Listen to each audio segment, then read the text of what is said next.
கடந்த வாரத்திலே நான் சொன்ன ஒரு ஸ்டேட்மெண்ட், அந்த ஸ்டேட்மெண்ட்டை கொஞ்சம் அது யார் சொன்னது அப்படிங்கிறத மாற்றி சொல்லிட்டனோ அப்படின்னு சொல்லி எனக்கு ஒரு சின்ன ஃபெயிண்ட் மெமரி.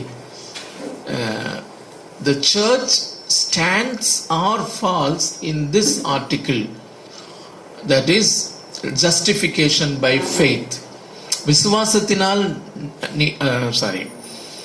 விசுவாசத்தினால் உண்டாகும் தேவ நீதி. இந்த விசுவாசத்தினாலே தான் நம்முடைய தேவ நீதி உண்டாகிறது என்கிற இந்த ஆர்டிக்கிள்ல தான் திருச்சபை நிற்கிறது அல்லது விழுகிறது அப்படின்னு சொல்லி ஒரு ஸ்டேட்மெண்ட், மிக முக்கியமான ஸ்டேட்மெண்ட். நான் நினைக்கிறேன் ஆர்சி ஸ்ப்ரவுல் சொன்னாருன்னு சொல்லி நான் சொன்னேன். அப்படின்னா அது தவறு. ஆக்சுவலா அது முடிச்சுட்டு போகும்போது தான் நான் யோசித்தேன் ஏன் இப்படி சொன்னேன் அப்படின்னு. ஆனால் 2 or 3 times ரிப்பீட் பண்ணினேன். இதை கரெக்ட் பண்ண வேண்டியது ரொம்ப முக்கியம். ஏன்னா ஆர்சி ஸ்ப்ரவுல் சொல்லியிருந்தாருன்னா கூட ஓகே, ஹூ இஸ் ஆர்சி ஸ்ப்ரவுல்னு யாராவது கேட்கலாம். ஆனால் மார்ட்டின் லூத்தர் சொன்ன ஒரு காரியம் அது. ஸோ இது ரொம்ப முக்கியமானது. மார்ட்டின் லூத்தர் இந்த ஸ்டேட்மெண்ட்டை சொல்லியிருக்கும் போது அதிக முக்கியம் வாய்ந்தது. ஏன்னா அவர் மூலமாக தான் அவரை ஆண்டவர் பயன்படுத்தினார்.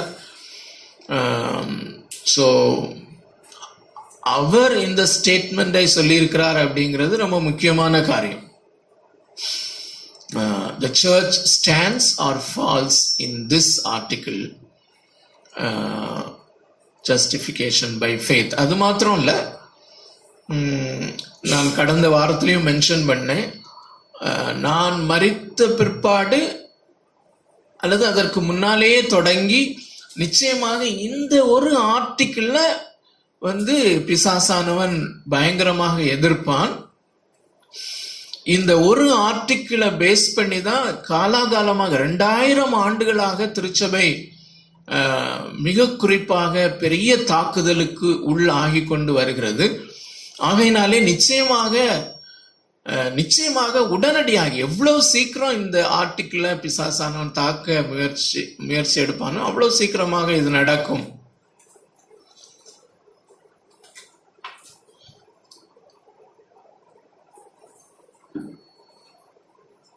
அப்படி அவர் சொன்னது உண்மையாவே போச்சு. அதுக்கப்புறம் தொடர்ந்து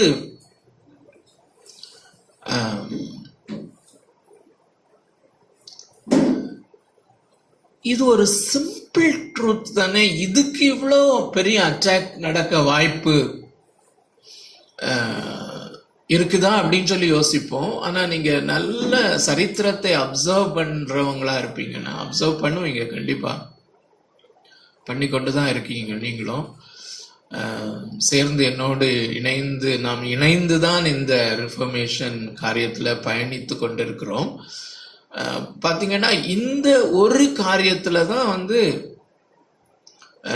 இந்த சிம்பிளான இந்த ஒரு காரியத்தை ஏற்றுக்கொள்வதற்கும் இதை அங்கீகரித்து இதை பிரசங்கிப்பதற்கும் தான் பெரிய பிரச்சனை எழுப்புகிறது.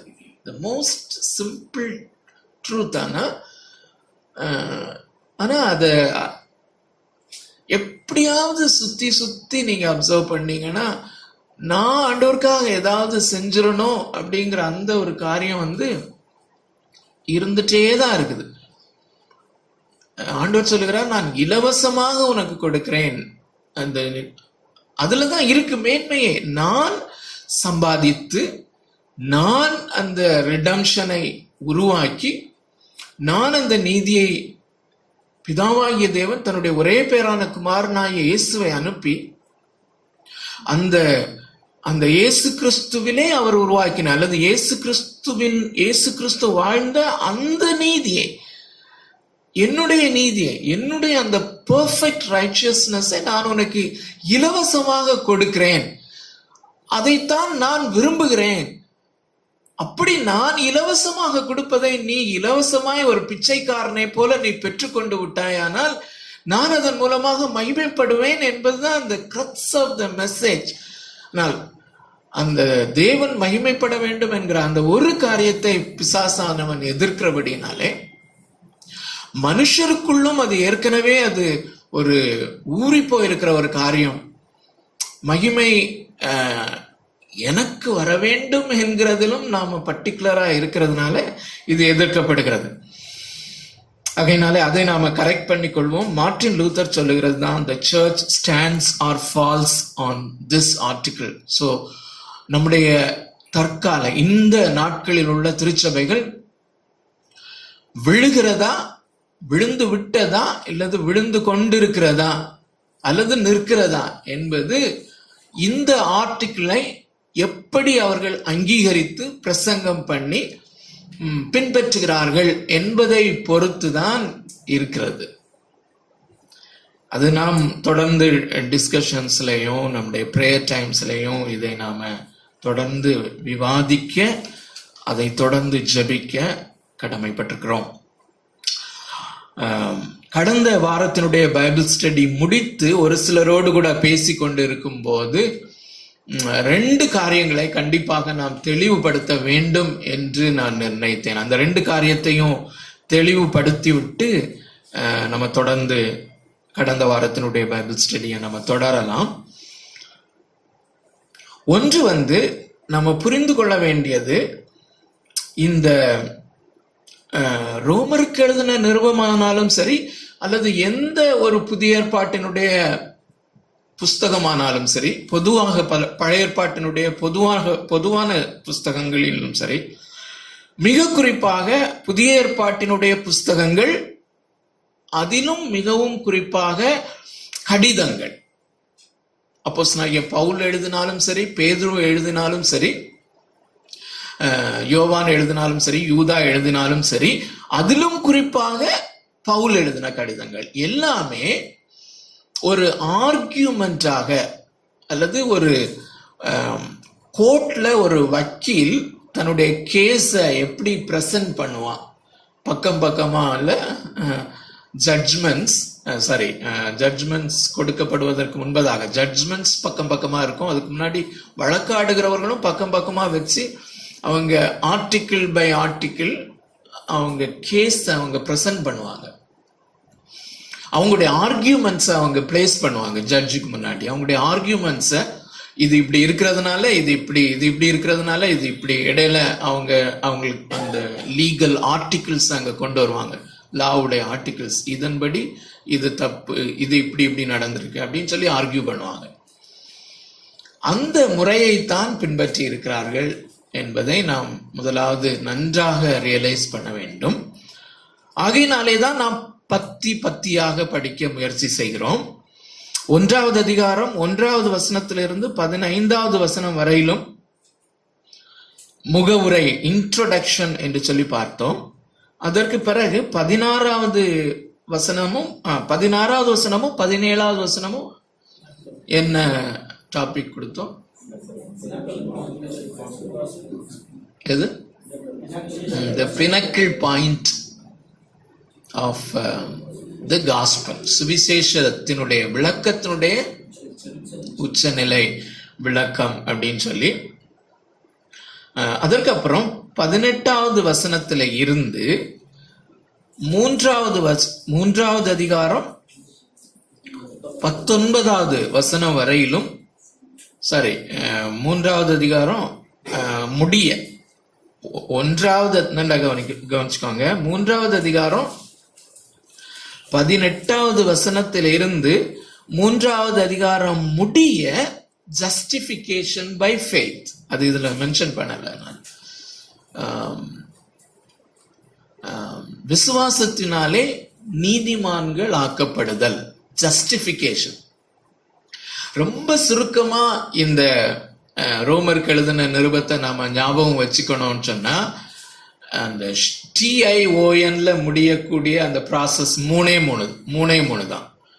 ஒன்று ஜஸ்டிஃபிகேஷன், இன்னொன்று சாங்டிஃபிகேஷன்,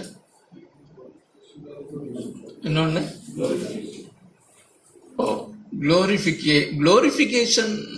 ஓகே, குளோரிஃபிகேஷன் சாங்டிஃபிகேஷனுக்குள்ளே வந்துருது. அப்படிதான் அவரு அமைச்சிருக்கிறாரு. சில காரியங்கள் அங்க வந்தாலும் குளோரிஃபிகேஷன் ஆக்சுவலா இன்னொரு காரியத்தையும் நம்ம பேரலா யோசிக்கலாம், பேரலா மனசுல கொண்டு வரலாம். எப்படி? மிஷனல் லைஃப், மிஷனல் பிராக்டிஸ், அந்த டிவிஷன் உங்களுக்கு ஞாபகம் இருக்கும்னு நினைக்கிறேன். 1வது அதிகாரம் முதல் 11வது அதிகாரம் வரையிலும் மிஷனல் லைஃப், 12வது அதிகாரத்திலிருந்து 16வது அதிகாரம் வரையிலும் மிஷனல் பிராக்டிஸ். ஸோ அப்படி பார்க்கும்போது அது அந்த ஃப்ரேம் ஒர்க்ல மிஷனல் லைஃப் என்றால் தேவன் எனக்குள் செய்யும் காரியங்கள். மிஷனல் பிராக்டிஸ் என்பது தேவன், அதுவும் தேவன் தான், தேவன் என் மூலமாக செய்யும் காரியங்கள். தேவன் என் மூலமாக சமுதாயத்திலே, என் மூலமாக உலகத்திலே செய்யும் காரியங்கள். ஸோ மிஷனல் லைஃப்ல 2 மிக முக்கியமான காரியங்கள். Justification, huge work. 2வது சாங்டிஃபிகேஷன், அதுவும் ஹியூஜ் ஒர்க் தான். அதையும் தேவனாகிய கர்த்தர் தம்முடைய மகிமைக்கு என்று செய்கிறார். ஸோ அதுதான் நம்ம, அதனாலதான் அதை மிஷன் அப்படின்னு சொல்லி சொல்றோம். when God does anything in my life or in anybody's life or in the world for his glory, that is called mission. So அந்த அடிப்படையிலே தேவனாகிய கர்த்தர் எனக்குள்ளே நடப்பிக்கிற அந்த ஜஸ்டிஃபிகேஷன் ப்ராசஸ் அவருடைய மிஷன். அவர் எனக்குள்ளே செய்கிற அந்த மிஷன், அது என்னுடைய மிஷனல் லைஃபாக மாறுகிறது. அடுத்தது சாங்டிஃபிகேஷன். சாங்டிஃபிகேஷன் 4வது, ஸோ 1வது அதிகாரம் 18ல இருந்து 3வது அதிகாரம் முடிய ஜஸ்டிஃபிகேஷன். அப்புறம் 4வது அதிகாரத்திலிருந்து 11வது அதிகாரம் முடிய சாங்டிஃபிகேஷன். அதுக்கப்புறம் 12ல இருந்து 16 அந்த மிஷனல் பிராக்டிஸ் அப்படின்னு சொல்லி வரும்போது அதுக்கு ஒரு புது வேர்டு கண்டுபிடிச்சிருக்கேன், மிஷனைசேஷன். நம்முடைய மிஷன், அது அவர் ஓன் மிஷன் த்ரூ காட். தேவன் மூலமாக நான் செய்யும் மிஷன் அல்லது என்னுடைய கிரியைகள், அதை குறித்து பேசுகிறார். ஸோ குளோரிஃபிகேஷனும் அது பார்ட் ஆஃப் இட், அது the end of it maybe. So எதற்காக சொல்லுகிறேன் என்றால், இந்த 18வது வசனத்தை நாம் துண்டாக எடுத்து விடக்கூடாது. அதுதான் என்னுடைய பாயிண்ட். அதற்காக தான் இது இந்த ஆர்கியூமெண்டா போகுது. அந்த ஆர்கியூமெண்டா போகிறதுல அவர் ஜஸ்டிஃபிகேஷன் பை ஃபெய்த், விசுவாசத்தினாலே நீதிமான் ஆக்கப்படுதல் என்கிற அந்த மேஜர் தீமை இந்த 18வது வசனத்துல இருந்து கொண்டு போகிறார், எடுத்து கொண்டு போகிறார், ஆர்கியூமெண்ட்டை இங்க தொடங்குகிறார் என்பது நமக்கு தெரிந்திருக்க வேண்டும். ஏன்னா அன்னைக்கு எலியேசர் சொல்லிட்டு இருந்தாப்ல, இதை தனியாக எடுத்து வேற மாதிரி போதிக்கிறத கேட்டிருக்கிறேன் அப்படின்னு சொல்லி. ஸோ தனியாக எடுக்க முடியாது. So justification by faith. So 3வது அதிகாரத்தினுடைய கடைசி வரையிலும் ஜஸ்டிஃபிகேஷன் பை ஃபெய்த். ஆனாலும் நாம 19வது வசனம் வரையிலும் உள்ள அந்த மேஜர் செக்ஷனை தான் நம்ம இப்ப பர்சியூ பண்ணிட்டு இருக்கிறோம். அதாவது 1வது அதிகாரம் 18ல இருந்து 3வது அதிகாரம் 19 வரைக்கும் இந்த தேவ கோபாக்கினை, மனுக்குலத்தின் பாவமும் தேவனுடைய கோபாக்கினையும், அதுல குறிப்பா இந்த அதிகாரம் 1வது அதிகாரம் முடிகிறது வரையிலும்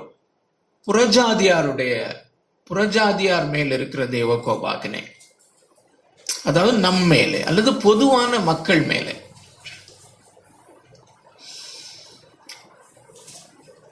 சோ அது ஒரு காரியம் நாம் ஞாபகம் வைத்துக் கொள்ள வேண்டும். சோ 18வது அதிகாரத்தை நாம இங்க தனியாக எழுதி போட்டிருந்தாலும் அது தனியாக எடுக்க வேண்டாம். இது இந்த செயின் ஆஃப் ஆர்கியூமெண்ட்ஸ்ல எப்படி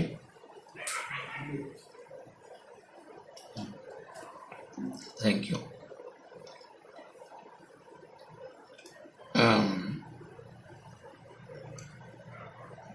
இன்னொரு காரியம் நான் கிளாரிஃபை பண்ணணும்னு சொல்லி யோசித்தது, இந்த 18வது வசனத்திலிருந்து 3வது அதிகாரம் 19வது வசனம் வரையிலும் அந்த பாவத்தினால் உண்டான தேவ கோபாக்கினை அதை குறித்து அவர் பேசும்போது இதுல நம்ம நல்லா ஞாபகம் வைத்துக் கொள்ள வேண்டியது, ரட்சிக்கப்பட்டவர்களாகிய நாம இதுல இல்லை. அது கிளியரா இருக்கணும் நமக்கு. அதாவது நம்ம இப்படி இருந்தோம் ரட்சிக்கப்படுவதற்கு முன்பதாக. தேவன் அருளுகின்ற அந்த நீதியை விசுவாசத்தினாலே பெற்றுக்கொள்வதற்கு முன்பு நாம இந்த கேட்டகரியில இருந்தோம். அப்போ இந்த முழு பகுதியை நாம தியானிக்கும் போது அந்த ஒரு எண்ணம் இருக்க வேண்டும். இந்த நிலைமையில இருந்த என்னை ஆண்டவர் ரட்சித்திருக்கிறார் என்பது நாம் ஆண்டவரை ஆராதிப்பதற்கு ஒரு மிக மிக உதவியாக இருக்கும். ஏனென்றால் நாம அநேகருடைய வாழ்க்கையில 99% விசுவாசிகளுடைய வாழ்க்கையிலே ரட்சிக்கப்பட்டிருக்கிறார்கள். ஆனால் எந்த நிலைமையிலிருந்து ரட்சிக்கப்பட்டார்கள் என்பது அவர்களுக்கு தெரியாது. இன்றைக்கு கூட ஒரு டெஸ்டிமனியை நான் அனலைஸ் பண்ணிட்டு இருக்கும்போது அவர் ரட்சிக்கப்பட்ட விதத்தை சொன்னார். அதை பார்க்கும்போது உண்மையாவே ரட்சிக்கப்பட்டிருக்கிறது தெரியுது அநேக காரியங்கள்ல. ஆனா அவர் அடுத்து சொல்லும் போது நான் ரட்சிக்கப்பட்ட பிறகு நடந்த என்னுடைய வாழ்க்கையில ஆண்டவர் செய்த காரியங்கள்னு சொல்லி அவருடைய பிசினஸ் ஆண்டவர் எவ்வளவு ஆசீர்வதித்தார், அப்படி குடும்பத்தை எவ்வளவு ஆசீர்வதித்தார் அப்படிங்கிற காரியத்தை ஹைலைட் பண்ணி கொண்டிருந்தார். ஸோ இது வேற ஒண்ணுமே இல்லை, தெரியாததுனாலே. உண்மையிலே ஆண்டவர் ரட்சிக்கப்படுவதற்கு முன்பதாக நான் தேவ கோபாக்கினை என் மேல எப்படி இருந்துச்சு, அந்த கோபாக்கினையிலிருந்து நான் எப்படி மீட்டு கொள்ளப்பட்டது, எவ்வளவு பெரிய ஒரு பாக்கியமான காரியம். காலமெல்லாம் worship, moment by moment worship பண்ணிட்டு இருந்தாலும் இந்த ப்ராசஸ்க்காக நான் வர்ஷிப் பண்ணி தீராது அப்படிங்கிற அந்த ஒரு உணர்வு தான் வரும். ஆனா அது வரல. அதுக்கு காரணம் அவருக்கு அது தெரியல, அவ்வளவுதான். சோ விசுவாசிகளாகிய நாம் இந்த இடத்துல கூடி இந்த பகுதியை தியானிக்கும் போது தேவ கோபாக்கினை இவ்வளோ இன்டென்சிவா என் மேல இருந்தது. அதிலிருந்து தான் நான் ரட்சிக்கப்பட்டேன். அதிலிருந்து தான் ஆண்டவர் எனக்கு தன்னுடைய நீதியை எனக்கு கொடுக்கும்படியாய் அவர் என்னை தெரிந்து கொண்டு எனக்கு கொடுத்தார் என்று சொல்லும் போது our worship become more meaningful and vibrant. So இது ஒரு வேத ஆராய்ச்சி. ஆனாலும் இதுல ஆராதனை இல்லை என்றால் பிரயோஜனம் இல்லை. Ultimately we are here to worship God moment by moment. எப்போதுமே நாம் ஒரு ஆராதித்து கொண்டே இருக்க கடமைப்பட்டிருக்கிறோம், அது எஃபெக்டிவாக நடைபெறுவதற்காக. ரெண்டாவது அதான் இந்த பகுதியிலே இதற்குள்ளே நாம் இல்லை. ஆனால் இப்பொழுது எனக்கு தெரிந்த என்னுடைய சம்பந்தத்திலே இருக்கிற, என்னுடைய தொடர்பிலே இருக்கிற அவிசுவாசிகள் இதற்குள்ளே இருக்கிறார்கள் என்று அதை குறித்தும் நாம் அறிந்து கொள்ளலாம். இந்த கன்ஃபியூஷனும் அந்த கடந்த வார பைபிள் ஸ்டடிக்கு பிறகு உள்ள டிஸ்கஷன்ல இந்த கன்ஃபியூஷனும் இருந்ததை நான் பார்த்தேன். ஸோ இந்த ரெண்டு காரியத்தையும் நம்ம கிளாரிஃபை பண்ணிட்டு நம்ம தொடர்ந்து நம்ம படிப்போம். இந்த சத்தியத்தை அநியாயத்தினாலே அடக்கி வைக்கிற மனுஷனுடைய எல்லாவித அவபக்திக்கும் அநியாயத்துக்கும் விரோதமாய் தேவ கோபம் வானத்திலிருந்து வெளிப்படுத்தப்பட்டிருக்கிறது. அதுல முதலாவது அந்த லிங்க் பார்த்தோம் 17வது வசனத்தில் இருந்து. அதாவது எப்படி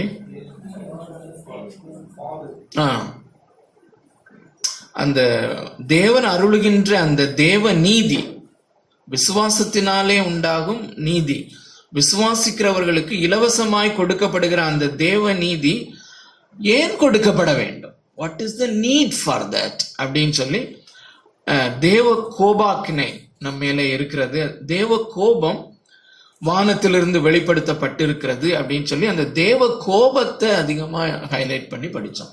தேவ கோபம் எவ்வளவு இன்டென்சிவா இருக்குது, அந்த தேவ கோபம் இவ்வளவு பயங்கரமாக இருக்கிறது, அதிலிருந்து அவர் ரட்சித்தார் என்று சொல்லும் போதுதான் அது சாதாரண செய்தி நமக்கு நற்செய்தியாய் மாறுகிறது. That is the glory of the gospel.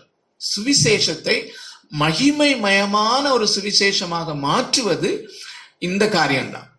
அப்போ தேவனுடைய எண்ணெய் அல்லது உங்களை நம்மை ஆண்டவர் ரட்சித்ததனுடைய மகிமையை நாம் உன்னதமாக கொண்டாட வேண்டுமானால் இந்த தேவ கோபாக்கினை எவ்வளவு பெரியதா இருந்தது என்பதை நாம் எப்பொழுதும் அறிந்து உணர்ந்தவர்களா இருக்க வேண்டும். நம்முடைய திருச்சபைகளிலேயும் இந்த doctrine of the wrath of God, தேவ கோபாக்கினையை குறித்த ஒரு போதனை இருக்க வேண்டியது அவசியம் அப்படின்னு சொல்லி நம்ம பார்த்தோம். ஸோ இன்னைக்கு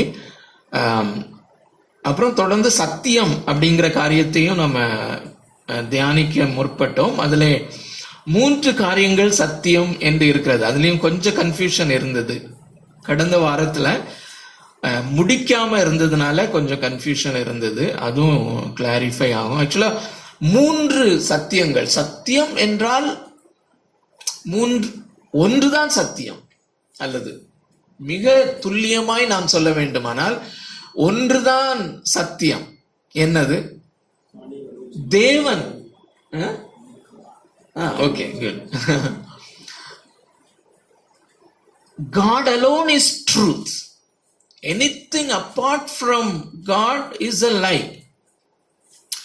அது அப்போஸ்தலனாகிய பவுல் கூட இதுல எழுதியிருப்பார். யாராவது சொல்ல முடியும்னு நினைக்கிறேன். தேவன் நீதிபரர் என்றும் சொல்லுவோமாக அப்படின்னு சொல்லி வரும். 3வது அதிகாரம் 4வது வசனம். ரோமருக்கு எழுதின நிருபம் 3வது அதிகாரம் 4வது வசனம். அப்படி ஆக்க மாட்டாது. நீர் உங்களுடைய வசனங்களில் நீதிபரராய் விளங்கவும் உங்களுடைய நியாயம் விசாரிக்கப்படும் போது வெற்றி அடையவும் இப்படி ஆயிற்று என்று எழுதியிருக்கிறபடி தேவனே சத்தியவரர் என்றும் எந்த மனுஷனும் பொய்யன் என்றும் சொல்லுவோமாக. Beautiful statement. இது மிகவும் ஆழமான ஒரு ஸ்டேட்மெண்ட். நாம தமிழ்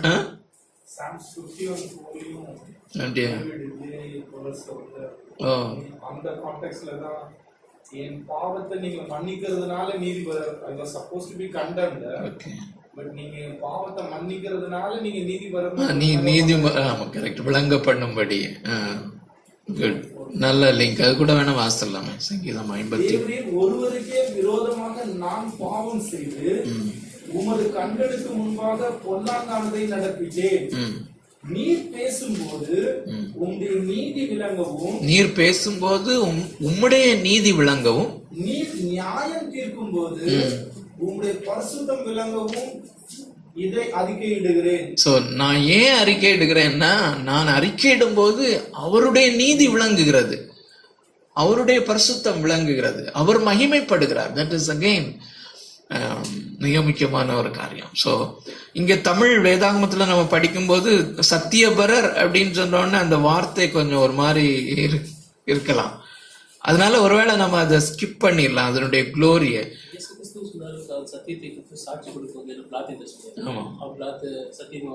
ஆமா ஆமா, அது வருவோம் நம்ம. ஸோ தேவனே சத்தியபரர் அப்படின்னா the perfect in truth, perfect in truth. அந்த மகிமையை குறித்த டெஃபினிஷன் நம்ம படிக்கும்போது அதுலேயும் இது முக்கியமான ஒரு காரியம். இன்ஃபினிட்லி பர்ஃபெக்ட், முடிவில்லாத பரிபூர்ணம். இந்த சத்தியம் என்கிற காரியத்திலே முடிவில்லாத பரிபூர்ணம். there is only one reality both in heaven and in earth. பூலோகத்தில் காண்பதெல்லாம் மாயைதான், பொய் தான். பூலோகத்திலும் மேலோகத்திலும் சேர்த்து there is only one reality and that is God alone. அவருக்கு வெளியே அந்த எந்த மனுஷனும் பொய்யன் என்று சொல்லுவோமாக அப்படின்னு சொன்னா, apart from God, தேவனாகிய கர்த்தருக்கு வெளியே அல்லது பரலோகத்துக்கு அடுத்தவைகளுக்கு வெளியே எல்லாமே பொய்யானது. சோ நம்ம இங்க இந்த குறிப்பில் நான் 3 பகுதியாக இதை பிரித்திருக்கிறேன். அவ்வளவுதான், நம்ம பிரித்து படிக்கிறோம். தேவனாகிய கர்த்தர் என்று சொல்லும் போது அவர் அருளிய வார்த்தையும் சத்தியம். 3 பாயிண்ட் போட்டிருக்கேன், அதை நம்ம கன்ஃபியூஸ் பண்ண வேண்டாம். ட்ரூத் 1, ரெண்டாவது இது அவர் தன்னுடைய சத்தியத்தை வெளிப்படுத்தி இருக்கிறார். God has revealed his truth. போன வாரம் நம்ம பார்த்தது அவர் தன்னுடைய சத்தியத்தை இந்த நேச்சுரல் ரெவலேஷன் அப்படின்னு சொல்லுவாங்க, பொதுவான வெளிப்பாடாக இந்த அந்த சிருஷ்டிக்கப்பட்டவைகளினாலே உண்டாக்கப்பட்டவைகளினாலே அவருடைய சத்தியத்தை, அவருடைய ட்ரூத்தை, அவருடைய மகிமையை அவர் வெளிப்படுத்தி இருக்கிறார். ரெண்டாவது அவர் வெளிப்படுத்தி இருக்கிறது அவருடைய வார்த்தையிலே. சோ அவருடைய வார்த்தை சத்தியம். தேவன் சத்தியபரர், அவருடைய வார்த்தை சத்தியம் உள்ளது. மூன்றாவது அவருடைய குமாரனாகிய கிறிஸ்து சத்தியபரர். மூன்றும் ஒன்றுதான். 3 are one but 3 are different. அது எப்படி அந்த டிஃபரன்ஸ் இருக்கிறதுனால அதை தனித்தனியாய் நாம படிக்கிறோம். அதுக்கு முன்னால போன வாரத்துல படிச்சதுலயே ஒரு காரியத்தை நம்ம ஆட் பண்ணிக்கலாம். ஜாஷுவா எழுதி அனுப்பின ஒரு டெக்ஸ்ட், உடனே அன்றைக்கே ஒரு ரெஃபரன்ஸ், இதே மாதிரி இளங்கோ சொன்ன மாதிரி ஒரு லிங்க் ஒன்று அனுப்புனாங்க. அதை நம்ம வாசிக்கலாம். அது ரொம்ப நல்ல ஒரு லிங்க் தான். ஸோ அடிப்படையா சத்தியம் என்ன என்றால் என்ன என்கிறத பார்த்துட்டு நம்ம போகலாம். இந்த 18வது வசனத்திலே சத்தியத்தை அநியாயத்தினாலே அடக்கி வைக்கிற மனுஷர் அப்படின்னு சொல்லி ஒரு ஃப்ரேஸ் அவர் சொல்லும் போது எதை சத்தியம் என்று மீன் பண்ணுகிறார் என்கிற அந்த மீனிங்க அந்த கான்டெக்ட்லயே கண்டுபிடிக்கணும் அப்படின்னு சொல்லி தான் 20வது வசனமும் 21வது வசனமும் எடுத்தோம். 20, 21 வாசிக்கலாம். எப்படி என்றால் காணப்படாதவர்களாகிய அவருடைய நித்திய வல்லமை தேவத்துவம் என்பவர்கள் உண்டாக்கப்பட்டவர்களானாலே உலகம் உண்டானது முதற்கொண்டு தெளிவாய் காணப்படும். ஆதலால் அவர்கள் போக்கு சொல்ல இடமில்லை. அவர்கள் தேவனை அறிந்தும் அவரை தேவன் என்று மகிமைப்படுத்தாமலும் ஸ்தோத்திராமலும் இருந்து தங்கள் சிந்தனைகளினாலே வீணரானார்கள். உணர்வில்லாத அவருடைய இருதயம் இருளடைந்தது. சோ 20வது வசனத்தின் படி the existence of God, தேவன் ஒருவர் இருக்கிறார், அவர்தான் படைத்திருக்கிறார். he is the creator of everything. எல்லாவற்றையும் அவர் படைத்தவர். படைப்புகளுக்கு அப்பாற்பட்ட ஒரு தேவன். அவர் சர்வ வல்லமை உள்ளவர் என்பதும் அவருடைய இன்விசிபிள் ஆட்ரிபியூட்ஸ், அவருடைய அந்த காணப்படாத தேவத்துவம், அந்த வார்த்தை தமிழ் பைபிள்ல மிஸ் ஆகுதுன்னு சொல்லி சொன்னோம். சோ அவருடைய வல்லமை, அவருடைய படைப்பு, அவர்தான் படைத்தார் என்பதும், படைப்புகளுக்கு அப்பாற்பட்டவர் என்பதும், அவருடைய காணக்கூடாத அவருடைய காருண்யம், கிருபை, இரக்கம் எல்லாவற்றையும் அவர் படைத்தவைகளின் மூலமாய் நாம் கண்டுகொள்ளலாம் என்று அந்த ஸ்டடீஸ் அஸ் மிஷன் கூட படித்தோம். உங்களுக்கு ஞாபகம் இருக்கும். அந்த இயேசுவும் அந்த லில்லிஸை காண்பித்து, இந்த ஆகாயத்து பறவைகளை காண்பித்து, இவைகளெல்லாம் நீங்க பாருங்க, கூர்மையா பாருங்க, என்ஜாய் பண்ணுங்க. என்ஜாய் பண்ணுகிற அதே வேளையிலே தேவனாகிய கர்த்தர் அவைகள் மேல எவ்வளவு கருணையோடு அவைகளை பிழைப்பூட்டுகிறார், அவைகளை ப்ரொடெக்ட் பண்ணுகிறார் என்பதை நீங்கள் அறிந்து கொள்ளுங்கள் என்று சொல்லுகிறார். சோ அப்படி அறியும் போது 20வது வசனத்தினுடைய சாராம்சம் அது. 21வது சாராம்சம், இப்படி தேவனை அவர்கள் இந்த படைப்புகளின் மூலமாய் காணும் பொழுது the natural response should be அவரை தேவன் என்று acknowledge பண்ணுவது. முதலாவது acknowledge, ascribe, அவர்தான் தேவன், கடவுள் என்று கடந்த ஒரு அப்பாற்பட்ட ஒரு தேவன் இருக்கிறார் என்று, அவர் சர்வ வல்லமை உள்ளவர் என்றும் அவருக்குரிய மேன்மையை கொடுத்து அக்னாலேஜ் பண்ணி ஸ்தோத்தரித்தல் அல்லது மகிமைப்படுத்தல் என்கிற அந்த நேச்சுரல் ரெஸ்பான்ஸ் இருக்க வேண்டும் என்பதும் தான் சத்தியம். அதுதான் நம்முடைய எம்பிடிசி புக்ல 1வது லெசனோ இல்ல 2வது லெசனோ அப்படின்னு சொல்லி பார்த்தோம். யோபு 12வது அதிகாரம் 7 இருந்து 9.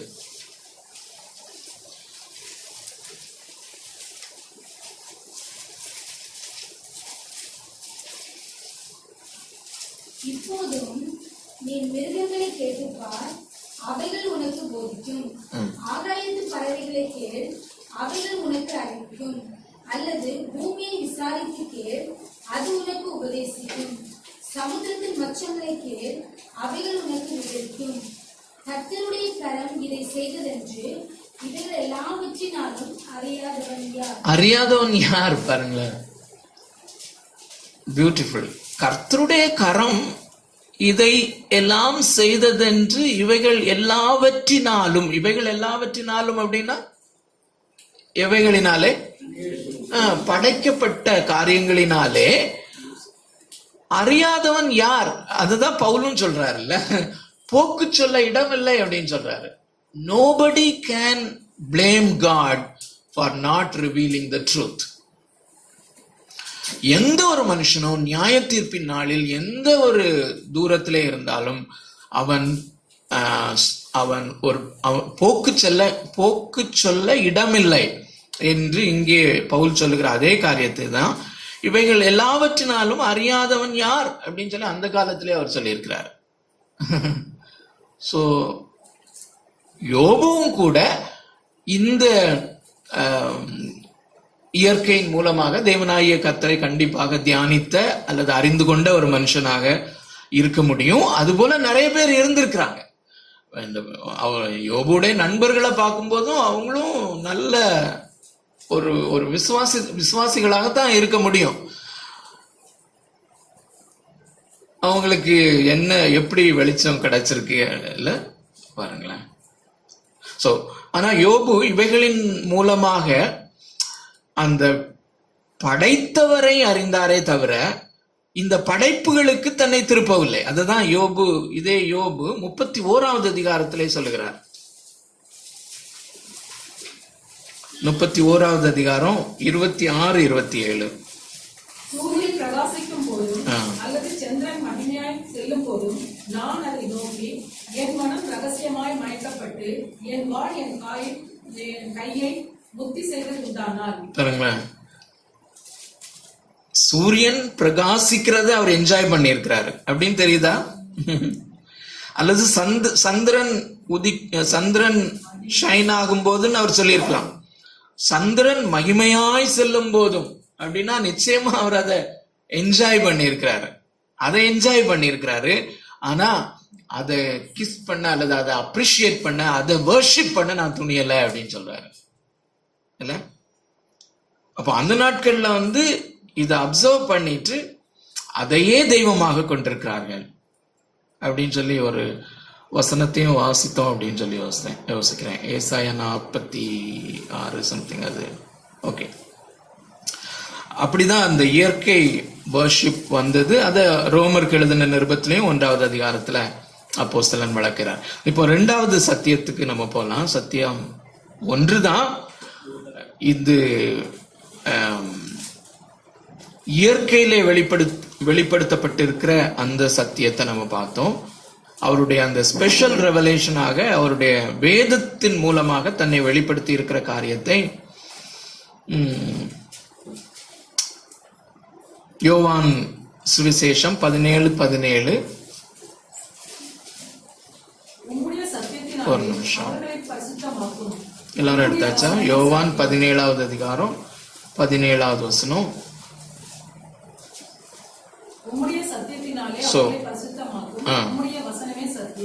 இயேசுவே சொல்லுகிற காரியம், உம்முடைய சத்தியத்தினாலே அவர்களை பரிசுத்தமாக்கும். உம்முடைய வசனமே சத்தியம், உம்முடைய வசனமே சத்தியம் அப்படின்னு சொல்லி இயேசு கிறிஸ்து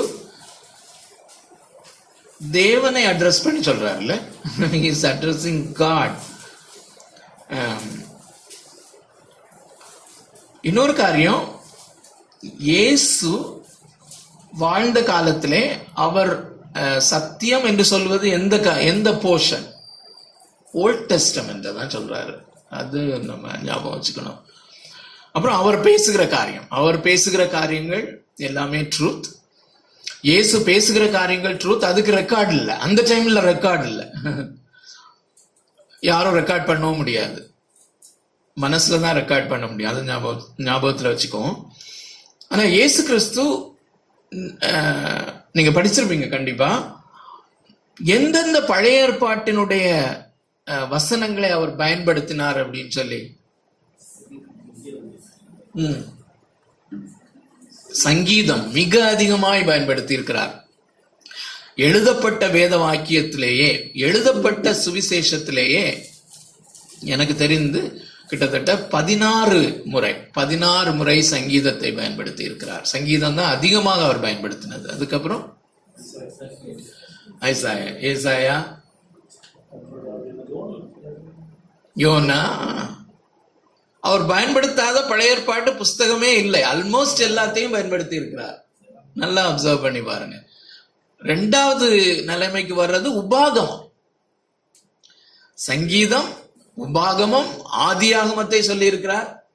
இத அந்த டைவர்ஸ பத்தி பேச்சு வரும்போது இப்படி எழுதி இருக்கிறத நீங்க வாசிக்கலையான்னு சொல்லி சொல்லுகிறார். சோ ஆதியாகமத்தை பயன்படுத்தி இருக்கிறார், யாத்ராகமம் பயன்படுத்தி இருக்கிறார், லேவியராகம் பயன்படுத்தி இருக்கிறார், எண்ணாகமம், உபாகமம். சோ இயேசுவே அந்த பழைய ஏற்பாட்டினுடைய அந்த சத்தியம், தேவனாகிய கர்த்தருடைய சத்திய வார்த்தை என்பதை முக்கியப்படுத்தும்படியாய் அதை பயன்படுத்தி காண்பித்திருக்கிறார்.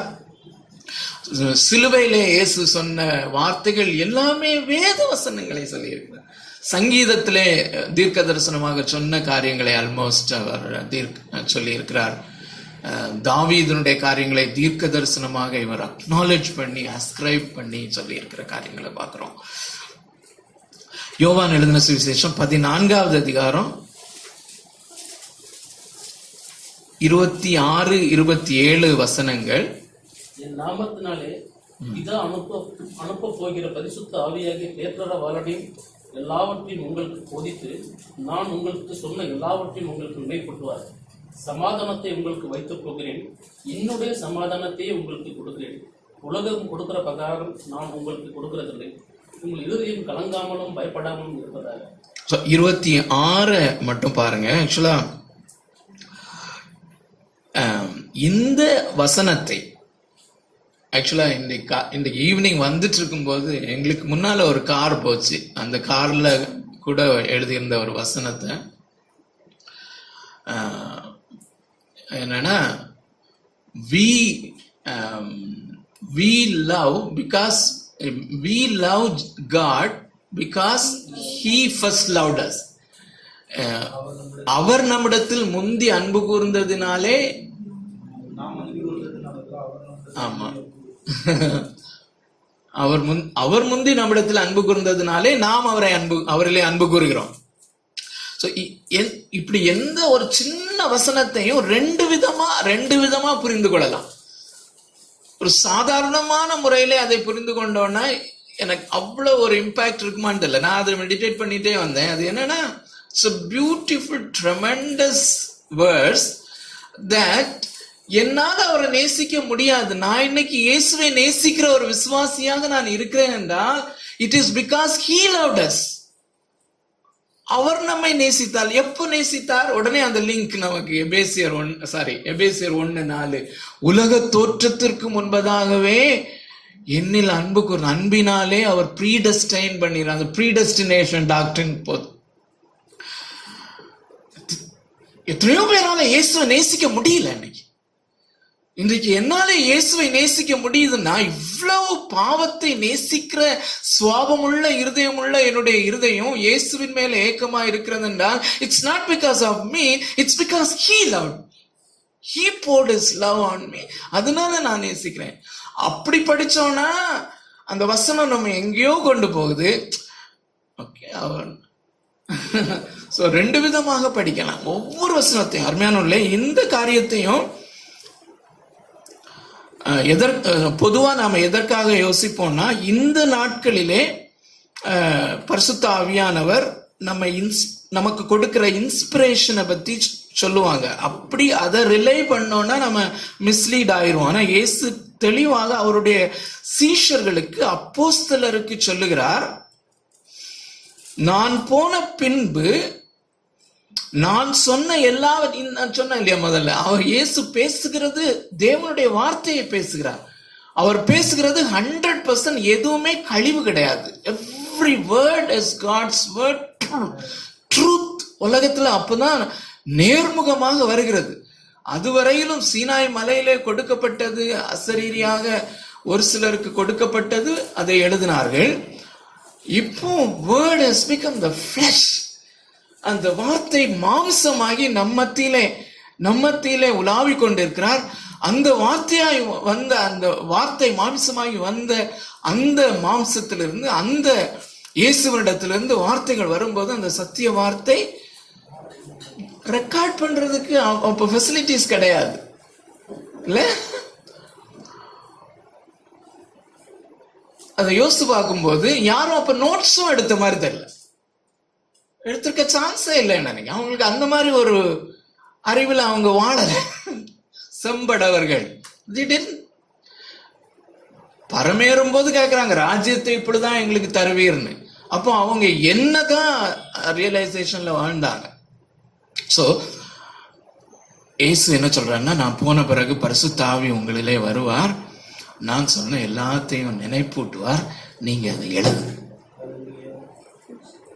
That is the glory of the New Testament. Gospel, சுவிசேஷ புஸ்தகம்.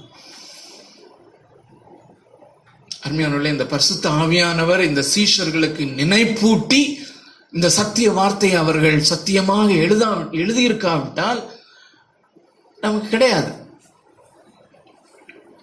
And Jesus' intention was also that. அப்படி இல்லைன்னா இயேசு இன்றைக்கும் பரிசுத்த ஆவியானவரை கொண்டு ஒவ்வொருத்தருக்கும் வெளிப்படுத்தினா எப்படியெல்லாம் எழுதியிருப்பாங்கன்னு பாருங்க.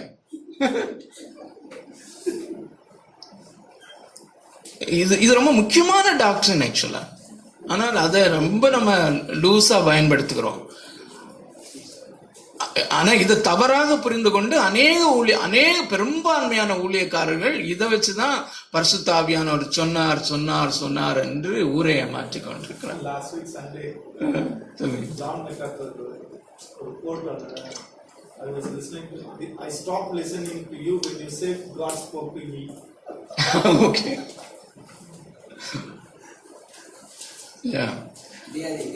கடைசியில் எழுதினா பேப்பர் பத்தாது, மணியும் பத்தாது. ஸோ ரொம்ப ரொம்ப எளிதா சொல்லிடுறாங்கல்ல, ஆண்டவர் சொன்னாரு, இது சொன்னாரு, இதெல்லாம் வரும்னு சொல்லிதான் ஆண்டவர் அப்போஸ்தலர்களுக்கு அந்த அத்தாரிட்டியை கொடுத்து closed the scripture. Praise God for that. Otherwise நம்ம எவ்வளவு டூம்ல இருப்போம். The gospel, அருமையானவர்களே, the glory of Christ. போன வாரத்துல அந்த பலவீனத்தின் மத்தியிலையும் என்னை தாங்கின ஒன்று உண்டானா ஒரு சிறிய புஸ்தகம் தான். ஜான் பைப்பருடைய ஒரு சிறிய புஸ்தகம் டவுன்லோடபிளா இருந்துச்சு. Praise God father. மற்றபடி கூட படிச்சா அவ்வளவு ஃபோக்கஸ்டா படிக்க முடியாது. ஆண்டவர் எப்படி கிருபை கொடுத்தாருன்னு தெரியல. Seeing and savouring the glory of Christ அப்படிங்கிற அந்த புஸ்தகத்துல அந்த சுவிசேஷத்திலிருந்து உண்மையிலே க்ளோரி ஆஃப் கிரைஸ்ட்னா என்ன அப்படிங்கிறத நான் இதுவரையும் அப்படி உணர்ந்ததில்லை. அதுக்கப்புறம் நான் காஸ்பலை எனக்கு படிக்கணும்னு ஒரு வித்தியாசமான ஒரு வெறி வந்தது. என்னால முடியல.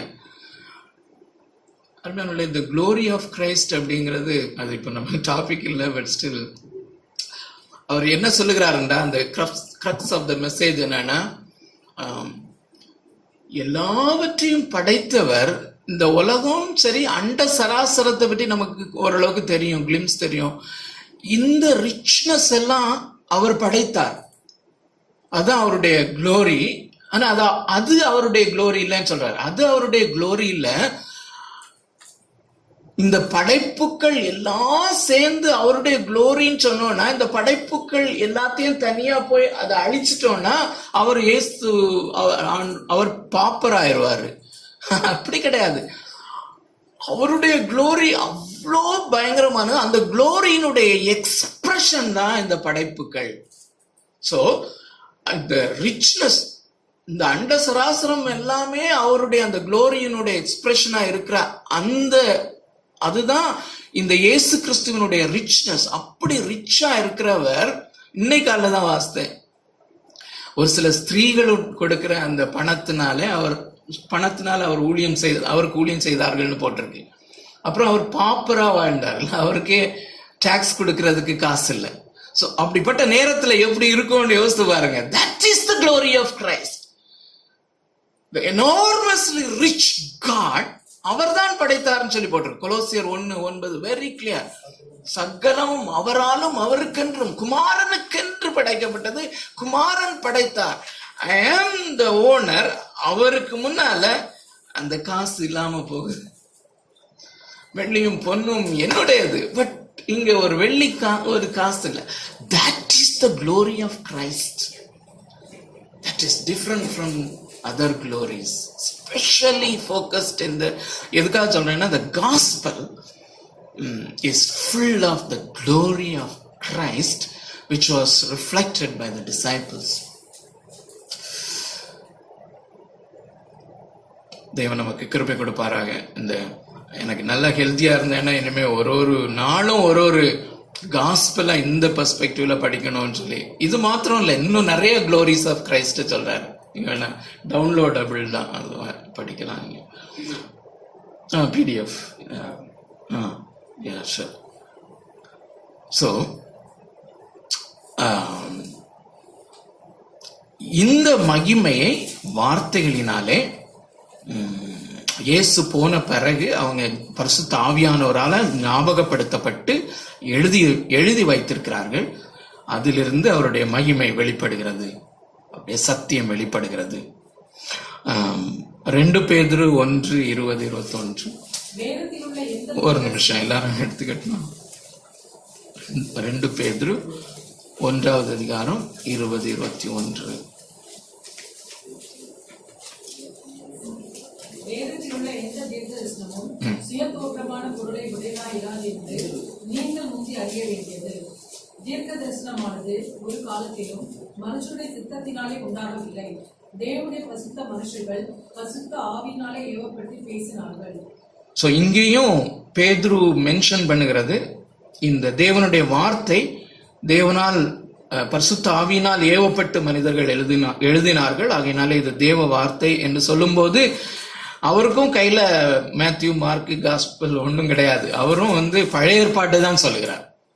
அதே மாதிரிதான் அப்போஸ்தலனாகிய பவுலும் 2 தீமோத்தேயு 3:16 எல்லாருக்கும் தெரிஞ்ச ஒரு வசனம். அங்கேயும் அவர் வேத வாக்கியங்கள் எல்லாம் தேவ ஆவியினால் அருளப்பட்டிருக்கிறது அப்படின்னு சொல்லும் போது அவர் பழைய ஏற்பாட்டை தான் மீன் பண்ணுகிறார். ஸோ பழைய ஏற்பாடும் புதிய ஏற்பாடும் ஈக்குவலாக தேவனுடைய வார்த்தை சத்தியம் சத்தியம் என்பதை நாம் மிக ஆழமாக மனதிலே நிறுத்திக் கொள்ள வேண்டும். 3வது aspect, Christ as the truth. எல்லாருக்கும் நமக்கு தெரிந்த வசனம் யோவான் 14:16.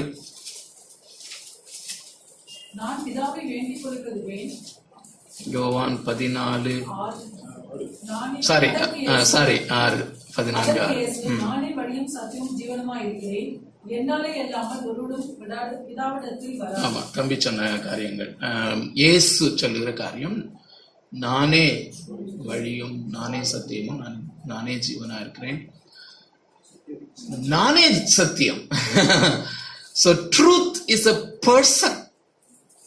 Truth is a person. Truth personified. சத்தியம் ஒரு மனிதனாக வந்திருக்கிறார். ஓகே, ஆமா, அது இருக்குது. யோவான் 1:14 என் நாமத்தினாலே அந்த வார்த்தை மாம்சமானது, கிருபையினாலும் சத்தியத்தினாலும் நிறைந்தவராய், கிருபையினாலும் சத்தியத்தினாலும் நிறைந்தவராய் நமக்குள்ளே வாசம் பண்ணினார். அவருடைய மகிமையை கண்டோம். So the glory of God, அதுக்கு உள்ளதான் அவருடைய சத்தியமும் ட்ரூத்தும் கிருபையும். So இதை வச்சே டிஃபைன் பண்ணிடலாம் நினைக்கிறேன். glory of God, தேவனாகிய கர்த்தருடைய சத்தியம் இந்த இயேசுவுக்குள் இருக்கிறது என்றால் அது முடிவில்லாத பரிபூரணமாய் இருக்கிறது, அதனுடைய அளவு இல்ல. அதே மாதிரி அவருடைய கிருபை, தேவனுடைய கிருபை முடிவில்லாத பரிபூர்ணமாய் இயேசு கிறிஸ்துவுக்குள் வாசம் பண்ணுகிறது. இதைத்தான் அவருடைய மகிமை என்று சொல்லுகிறார். Beautiful definition for the glory of God in Christ. Yovan எழுதின சுவிசேஷம் 8வது அதிகாரத்துல எல்லாம் நம்ம வாசிக்க வேண்டாம். 8வது அதிகாரம் 28 இருந்து 59 வரைக்கும் உள்ள பேசேஜ் இந்த பெர்ஸ்பெக்டிவ்ல நீங்க பொறுமையா படிங்க. ஆனா ஒரு சில வசனங்களை நம்ம வாசிக்கலாம். இதனுடைய அந்த கிரக்ஸ் அல்லது எசன்ஸ் ஆஃப் த பேசேஜ் அதை மட்டும் நம்ம கண்டுகொள்ள நம்ம முயற்சிக்கலாம். 32வது வசனத்தை வாசிக்கலாம். சத்தியத்தையும் அறிவீர்கள், சத்தியம் உங்களை விடுதலையாக்கும். சோ சத்தியத்தையும் அறிவீர்கள், சத்தியம் உங்களை விடுதலையாக்கும் அப்படின்னு சொல்லும்போது இயேசு தன்னை குறித்து தான் சொல்லுகிறார் இல்ல, சத்தியமாகிய தன்னை குறித்து. நீங்கள் என்னை அறிந்து கொள்வீர்கள், சத்தியத்தை அறிவீர்கள், அப்போ விடுதலையாகும் அப்படிங்கிறது எதுல இருந்து தெரியுதுன்னு சொன்னா இதே பேசேஜ்ல 36வது வசனத்துல குமாரன் உங்களை விடுதலையாக்கினால் மெய்யாகவே விடுதலையாவீர்கள். சோ முதல்ல நம்ம வாசித்த வசனத்துல சத்தியம் விடுதலையாக்கும் என்று சொல்லுகிறார். இங்க சத்தியம் என்கிற காரியத்துல குமாரனை சப்ஸ்டிடியூட் பண்ணுகிறார். சோ அதுவும் எவிடென்டா தெரியுது. குமாரன் உங்களை விடுதலையாக்கினால், சத்தியம் உங்களை விடுதலையாக்கினால். ஆனா இது வந்து ஒரு ஹாட் ஆர்கியூமெண்ட். பரிசேயர் இந்த அங்குள்ள அந்த யூத அந்த ஸ்டான்ச் பீப்புளோட நடந்துட்டு இருக்குது. அவங்களுடைய அந்த ஹாட் ஆட்டிடியூட், இந்த இயேசுவை சத்தியமாக அவர்களாலே ஏன் அங்கீகரிக்க முடியவில்லை என்பதற்கான காரணத்தை மாத்திரம் நம்ம பார்ப்போம். பின்னால நமக்கு அது பயனுள்ளதா இருக்கும். 41வது வசனம். நீங்கள் உங்கள் பிதாவின் கிரியைகளை செய்கிறீர்கள் என்றார். அதற்கு அவர்கள், நாங்கள் வேசித்தனத்தினால் பிறந்தவர்கள் அல்ல, ஒரே பிதா எங்களுக்கு உண்டு, அவர் தேவன் என்றார்கள். சோ அந்த க்ளோரி ஆஃப் கிரைஸ்ட்ல பார்க்கும்போது இயேசு கிறிஸ்துவனுடைய அந்த இரக்கமான சுபாவத்தையும் நம்ம பார்க்க முடியும். the severity of Jesus. இங்க வந்து பயங்கரமான வார்த்தைகளை இயேசு பயன்படுத்திட்டு இருக்கிறார் இந்த பரிசேயர்கள். நீங்கள் வந்து பிசாசினால் உண்டானவர்கள் சொல்றாரு. 44வது சொன்னல, உங்கள் பிதாவாகிய பிசாசானவனால் உண்டானவர்கள் அப்படின்னு சொல்றாரு. சோ இந்த சத்தியமாக வந்திருக்கிற என்ன உங்களால ஏன் அடையாளம் கண்டுகொள்ள முடியவில்லை, சத்தியமாக கண்டுகொள்ள முடியவில்லை அப்படின்னா, ஒன்று இதையும் நம்ம எடுத்துக்கொள்ளலாம், நீங்கள் உங்கள் பிதாவாகிய பிசாசானவனால் உண்டானவர்கள். ரெண்டாவது பாருங்களேன், 41வது வசனத்துல அவங்க சொல்லுகிற காரியம் வந்து அவங்களும் சாதாரண வார்த்தைகளை பயன்படுத்தல. என்ன சொல்லுகிறார்கள் இந்த இடத்துல? நாங்கள் வேசித்தனத்தினால் பிறந்தவர்கள் அல்லன்னு சொன்னா இதுல ரொம்ப எக்ஸ்பிளிசிட்டா இல்ல. ஆனா என்ன சொல்ல வராங்கன்னா, நீர் வேசித்தனத்தினால் பிறந்தீர், இன்டைரக்டா சொல்றாங்க. இதுவும் அந்த க்ளோரி ஆஃப் கிரைஸ்ட்ல வருது. பாவம் அறியாத அந்த இயேசு அவருக்கு முன்பதாக இந்த வார்த்தைகளை கேட்டுக்கொண்டிருக்கிறார் என்பது the glory of Christ. Okay, so அவர்களுடைய இருதயத்தினுடைய அந்த டெண்டன்சியை பாருங்க. எதனால அவர்களுக்கு இந்த சத்தியத்தை ஏற்றுக்கொள்ள முடியவில்லை என்பதற்கான காரணங்கள். சோ சத்தியம் என்றால் என்னன்னு பார்த்துட்டோம். இப்ப நம்ம நம்முடைய ஒரிஜினல் டெக்ஸ்டுக்கு வருவோம். ரோமருக்கு எழுதின நிருபம் 1வது அதிகாரம் 18. இங்கே அவர்கள் சத்தியத்தை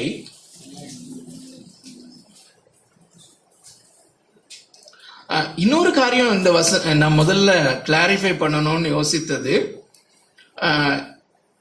இந்த ப்ராசஸ நம்ம 18வது வசனத்திலிருந்து 3வது அதிகாரம் 19வது வசனம் வரையிலும் பாவத்தினுடைய தண்டனை அதை குறித்து பவுல் எழுதும் போது இன்னொரு காரியத்தையும் கூட நாம தெளிவுபடுத்த வேண்டும்.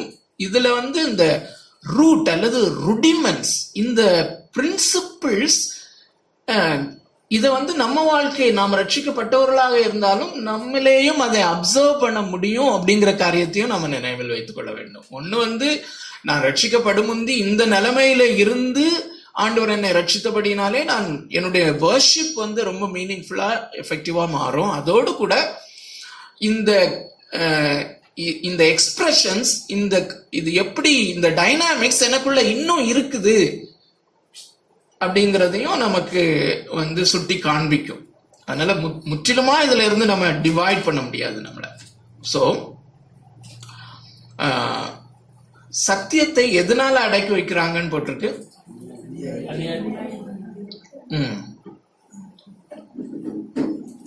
அநியாயத்தினாலே அடக்கி வைக்கிறவர்களுடைய அவபக்தி. இதுல ஒரு காரியத்தை நீங்க அப்சர்வ் பண்ணுங்க. சத்தியத்தை இன்னொரு காரியம், அடக்கி வைக்கிறார்கள் அப்படின்னா என்ன? அடக்கி வைக்கிறார்கள் அப்படின்னா பவுல் சொல்றாரு, இது யாருமே போக்கு சொல்ல முடியாது, எல்லாருடைய இருதயத்திலேயும் எல்லாருடைய கண்களுக்கும் இந்த மகிமை, தேவனாகிய கர்த்தருடைய மகிமை, அவருடைய எக்ஸிஸ்டன்ஸ் நமக்கு புலப்படுது, தெரியுது. அதை பார்க்கும்போது மனசாட்சி சொல்லுது, இந்த தேவனை நீ நேசிக்க வேண்டும், அல்லது இந்த தேவன் யார் என்று நீ கண்டுகொள்ள வேண்டும், இந்த தேவனை நீ அறிந்து கொள்ள வேண்டும், அவருக்கு நீ மகிமை செலுத்த வேண்டும் என்று அந்த மனசாட்சியும் சொல்லுது. சோ இத அடக்கி வச்சிடறாங்க, சப்ரஸ் பண்றதுதான். சோ நேச்சுரல் ரெவலேஷன் வரும் பொழுதும் சரி, அதாவது படைப்புகளின் மூலமாக தேவனாகிய கர்த்தருடைய சத்தியம் அல்லது அவருடைய மகிமை வெளிப்படும் போதும் சரி, சத்திய வார்த்தையாகிய அவருடைய வார்த்தையிலிருந்து சத்தியம் வெளிப்படும் போதும் சரி, இயேசு கிறிஸ்து சத்தியம் மனிதனாக மக்களுக்கு முன் நிற்கும் போதும் சரி, அவர்களுடைய இருதயத்துக்கு நன்றாக தெரியும், யாரும் போக்கு சொல்ல முடியாது. பட் எது அந்த இருதயத்துல இருக்கிற அந்த இன்ஸ்டிங்க்ட் அல்லது அந்த அந்த அந்த உணர்வை அடக்கி வைக்க பண்ணுகிறது அப்படிங்கிறது தான் காரியம். அல்லது அதை ட்விஸ்ட் பண்ண, அதை நெக்லெக்ட் பண்ணி ஒரு காரியம் டாமினேட் பண்ணுது அப்படிங்கிற காரியத்தை ஒன்று நம்ம சோ அந்த அடக்கி வைத்தல் என்றால் என்ன அப்படிங்கறத நம்ம இப்ப புரிஞ்சுக்கிட்டோம். இப்போ இது நல்லா நீங்க பாத்தீங்கன்னா, இந்த வசனத்தினுடைய ஸ்ட்ரக்சரை பாத்தீங்கன்னா, சத்தியத்தை அநியாயத்தினாலே அடக்கி வைக்கிற மனுஷன் அப்படி போட்டிருக்குல்ல. அடுத்தது 2 வார்த்தை உள்ள ஒரு ஃப்ரேஸ் அவர் பயன்படுத்துகிறார், அவபக்திக்கும் அநியாயத்துக்கும். இந்த அநியாயம் அப்படிங்கிறது முதல்ல வருது, நல்லா கூர்ந்து கொஞ்சம் பார்த்துக்கோங்க. சத்தியத்தை அநியாயத்தினாலே அப்படின்னு சொல்லி போட்டிருக்கு, கீழே அவபக்தின்னு போட்டிருக்கல. அவபக்தினா என்ன? பக்திக்கு ஆப்போசிட் அவபக்தி அப்படின்னு டிரான்ஸ்லேட் பண்ணிருக்காங்க. ஆனா அது இங்கிலீஷ் வேர்டை நம்ம படிக்கும் போது தான் அது தெரியும். இல்ல பக்தி, அன்காட்லினஸ். அவபக்தி அப்படிங்கிறது அன்காட்லினஸ். சோ காட்லினஸ், காட், தேவன் தன்னுடைய மகிமையை வெளிப்படுத்தி இருக்கிறார். தேவனை குறித்து அறிவது சத்தியம், தேவனை குறித்து அறிவது சத்தியம். அப்போ தேவன் அற்ற நிலைமை, அன்காட்லினஸ்னால தானே இந்த சத்தியத்தை அடக்கி வைத்தார்கள் அப்படின்னு சொல்றது ரொம்ப ஆப்டா இருக்கும் இல்ல? சோ சத்தியத்தை அவபக்தியினாலே அடக்கி வைக்கிற மனுஷருடைய அப்படின்னு எழுதியிருந்தா அது ஆப்டா இருந்திருக்கும். சத்தியத்தை, ட்ரூத்த அன்காட்லினஸ்னால அடக்கி வைக்கிறவர்கள் அப்படின்னு எழுதியிருக்கலாம். ஆனா அநியாயத்தினாலே அப்படிங்கறத பயன்படுத்துறாரு. அது ரொம்ப முக்கியமான காரியம். நீங்க பின்னால வீட்டுல போய் அது இன்னும் யோசித்து பாருங்க. ஆனா அந்த அநியாயம் அப்படிங்கிறதும் அகெயின் ஆக்சுவலா இங்கிலீஷ்ல அன்ரைச்சியஸ்னஸ்.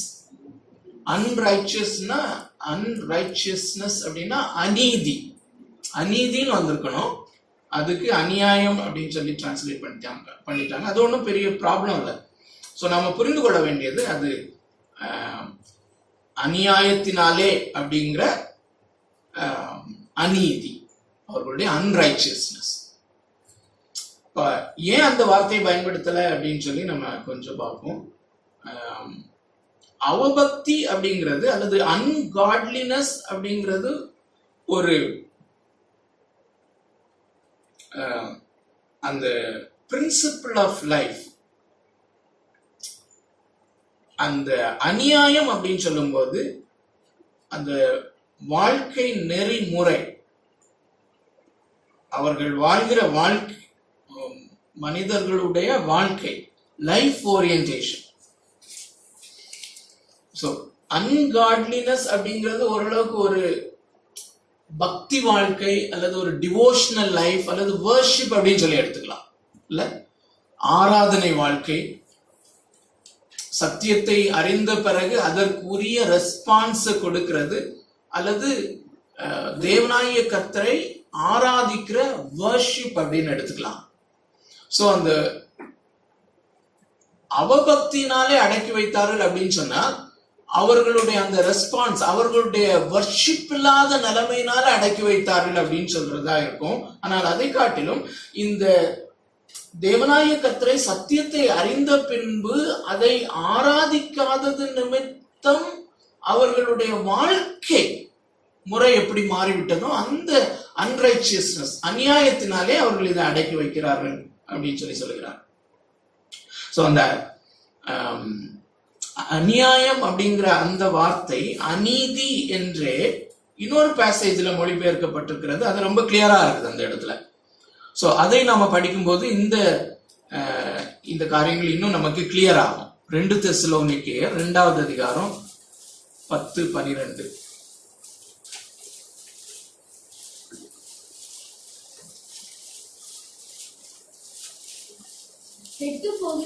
ஒரு நிமிஷம். இது ரொம்ப முக்கியமான ஒரு பேசேஜ். எல்லாரும் எடுத்து தெளிவா நம்ம வாசிக்கலாம். 2 தெசலோனிக்கேயர் 2வது அதிகாரம் 9-10 வாசிக்கலாம்.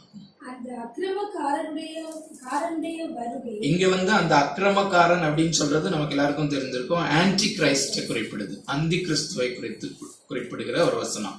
அந்த அக்கிரமக்காரனுடைய வருகை சாத்தானுடைய செயலின்படி சகல வல்லமையோடும் அடையாளங்களோடும் பொய்யான அற்புதங்களோடும் இந்த வார்த்தைகளை கவனிச்சிட்டே வாங்க.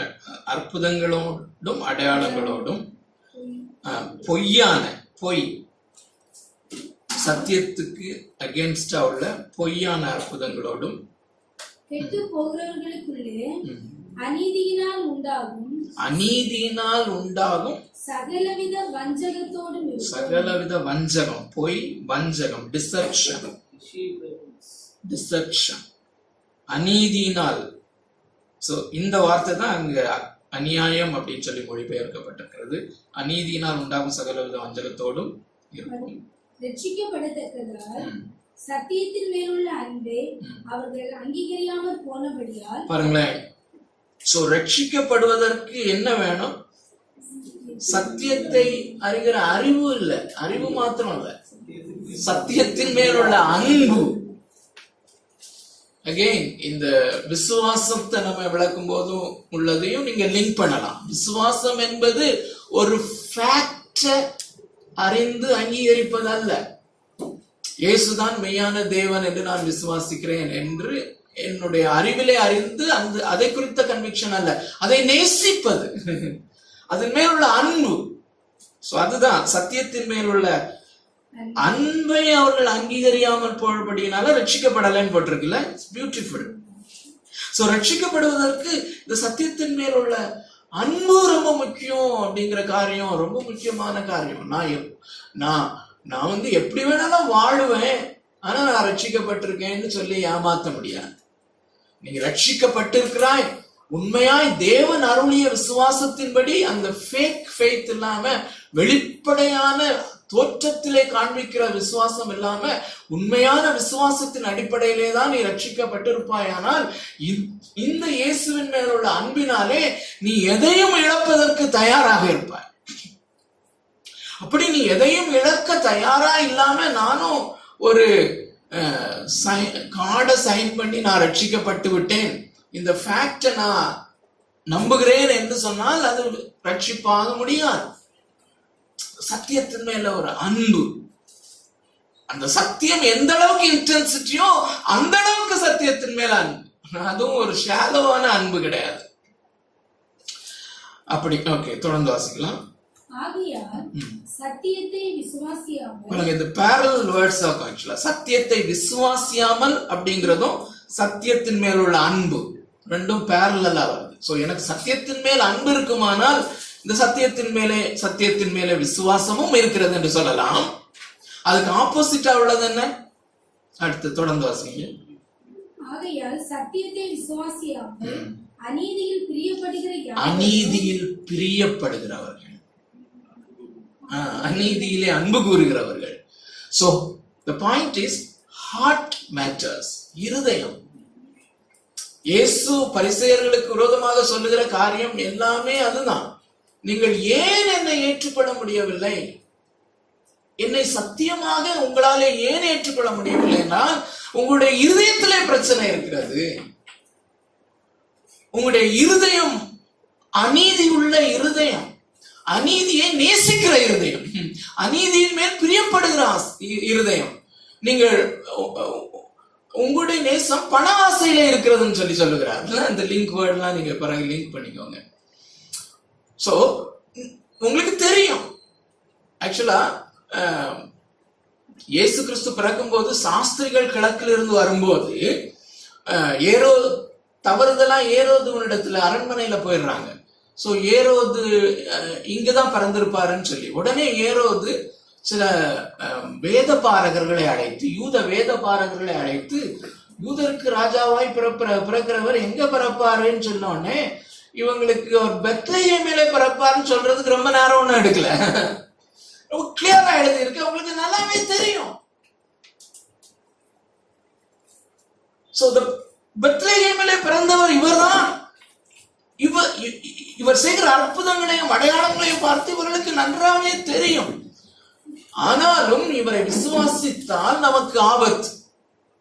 இவரை விசுவாசித்தால் நமக்குள்ள இருக்கிற அந்த பண ஆசை, அப்புறம் இன்னொரு ஆசை ஃபேம். சோ செக்ஸ், ஃபேம், மணி, இந்த மூணு தான் அவங்களுக்குள்ள இருந்துச்சு.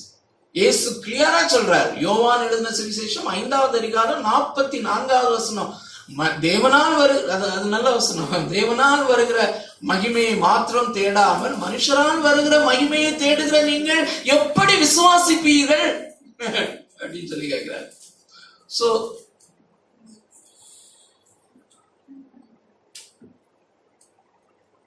you know the truth. சத்தியத்தை நீங்கள் நன்றாய் அறிவீர்கள். நானே சத்தியம் என்பதை நீங்கள் நன்றாக அறிவீர்கள். ஆனால் அதை அங்கீகரிக்க முடியாதது உங்களுடைய அநீதியினுடைய அந்த டெண்டன்சி, அது இந்த சத்தியத்தை சப்ரஸ் பண்ணுகிறது. தெளிவாக ஆண்டவர் சொல்லுகிறார். இயேசு சொல்லுகிற காரியத்துல அந்த பேசேஜ் முழுசும் நீங்க படிக்கும்போது தெரியும், அதுதான் சொல்லுகிறார். சோ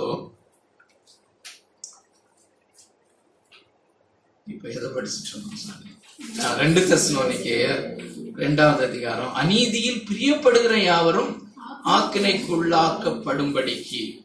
அடுத்த வசனம், அந்த பேரலல் வேர்ட்ஸ் மாத்திரம் நல்லா கவனிச்சுட்டு வாங்க, அதுக்கப்புறம் நீங்க இன்னும் நல்லா மெடிடேட் பண்ணலாம்.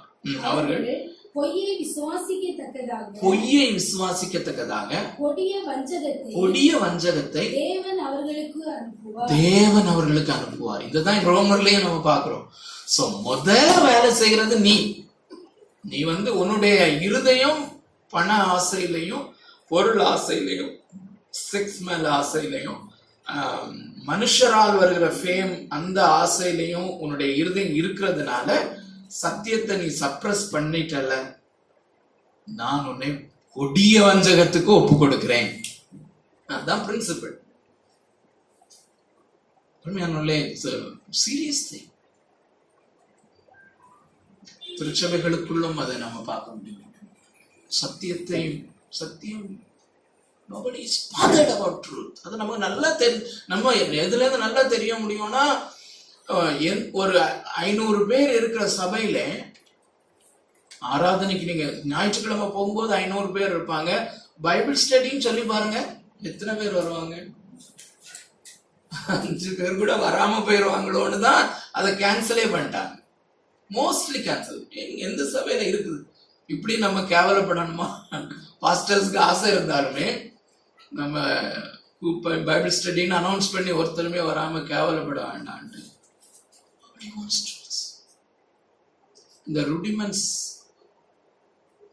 உள்ளேயும் இருக்கிறது, திருச்சபைக்குள்ளேயும் இருக்கிறது. ஸோ அதுக்கப்புறம் தேவனே ஒப்பு கொடுப்பார் அப்படிங்கிற அந்த பிரின்சிபிளையும் நம்ம ஞாபகம் வைத்துக் கொள்வோம். இதைத்தான் இயேசு யோவான் 3:19-21 சொல்றாரு. ஒளியானது உலகத்தில் வந்திருக்கும். மனுஷருடைய கிரியைகள் பொல்லாதவர்களா இருக்கிறபடியினால் மனுஷருடைய கிரியைகள் பொல்லாதவர்களா இருக்கிறபடினால் அவர்கள் ஒளியை பார்க்கிலும் இருளை விரும்புகிறார்கள். So the desire is the problem. அவங்களுக்கு ஏற்கனவே அவர்களுடைய விருப்பம், அவர்களுடைய டிசைர் இருளின் மேல் இருக்கிறது. அந்த ஆக்கினை தீர்ப்புக்கு காரணமாய் இருக்கிறது. It is better to be in the dark as long as my truth is not revealed, my inner life is not revealed. என்னுடைய உள்ளான அருவருப்புகள் வெளிப்படாத வரையிலும் இருள் சேஃப்டியா இருக்குது எனக்கு. ஸோ ஒளி வேண்டாம் அப்படிங்கிறது தான் அவர்களுடைய நிலைப்பாடு.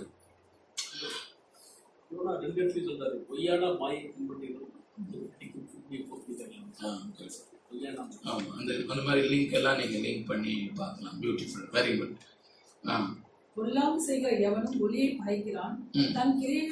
ஒளியை பகைக்கிறான். So basically the problem is hating and loving தான். தேவனாகிய கர்த்தரை அல்லது சத்தியத்தை நேசிக்கிறாயா பகைக்கிறாயா? மிடில் ஸ்டாண்டே கிடையாது.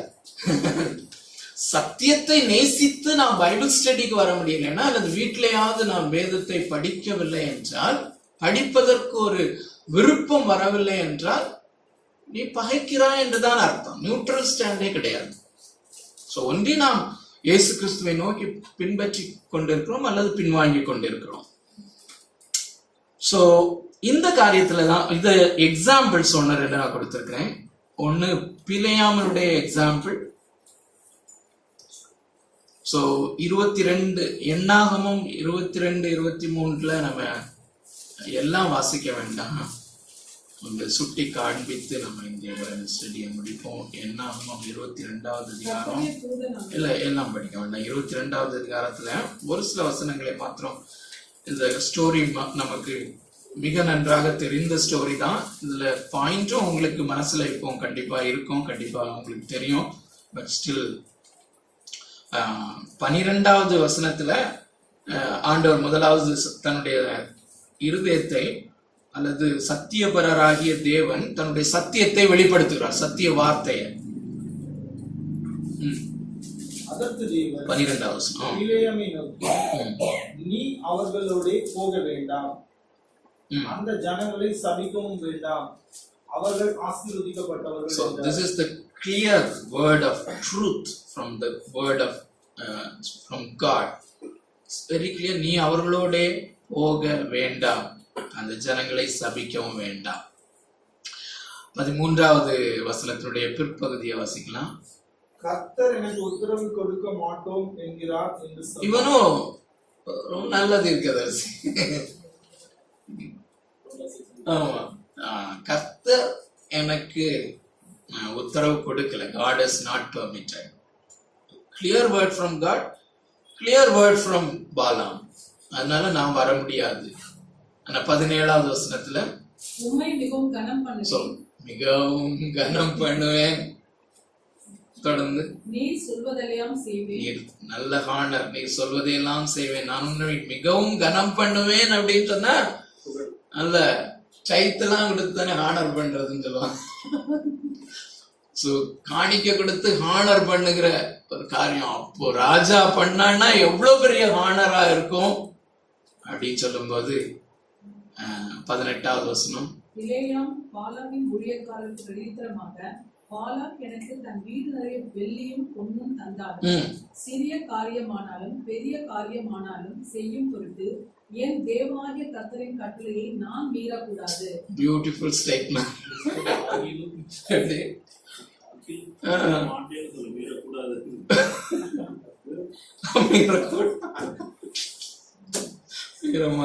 மீறக்கூடாது. 19வது வசனம் எப்படி ஆரம்பிக்குதுன்னு பாருங்க. ஆகிலும் கர்த்தர் இனிமேல் எனக்கு என்ன சொல்லுவார் என்பதை நான் அறியும்படி. So this is suppressing the truth. சத்தியம் நன்றாக தெரிகிறது, பட் இருதயம் அதற்கு இடம் கொடுப்பதில்லை. பொருளாசை இடம் கொடுப்பதில்லை, ஃபேம் இடம் கொடுப்பதில்லை. சின்ன அதான் முழு சப்ரஸ் பண்ணது அப்படிங்கிற அந்த வார்த்தைக்கு அர்த்தத்தை நான் சொல்லும்போது அந்த ட்விஸ்டிங், அதுவும் கொஞ்சம் ட்விஸ்ட் பண்ணாலும் லைட் இஸ் லைட். சத்தியம் கொஞ்சம் மாற்றப்பட்டா அது பொய், வஞ்சகம், தேவனுக்கு விரோதமான பெரிய பாவம். ஸோ இந்த இன்க்ளினேஷனை மாத்திரம் பாருங்க. பார்த்துட்டு இந்த பிலேயாம் இப்படி ஒரு ஒரு இன்சிக்னிஃபிகண்ட் ஒரு ஃபிகரா தான் நமக்கு பழைய பாட்டில் இருக்கிறான் ஓரளவுக்கு. ஆனா ரொம்ப ஆச்சரியமான காரியம், பேதுரு, அப்போஸ்தலனாகிய பேதுரு வேற குறித்து மென்ஷன் பண்ணியிருக்கிறாரு, யூதா மென்ஷன் பண்ணியிருக்காரு. இயேசு சபைகளுக்கு சொல்லும் போதும் அந்த பிலேயாம மென்ஷன் பண்ணியிருக்கிறாரு அப்படிங்கிறது சிக்னிபிகண்டா வருது. ஸோ அதையும் கொஞ்சம் அப்படி பார்த்துட்டு அந்த டெண்டன்சியை மாத்திரம் நம்ம அப்சர்வ் பண்ணி முடிக்கலாம். 2 பேதுரு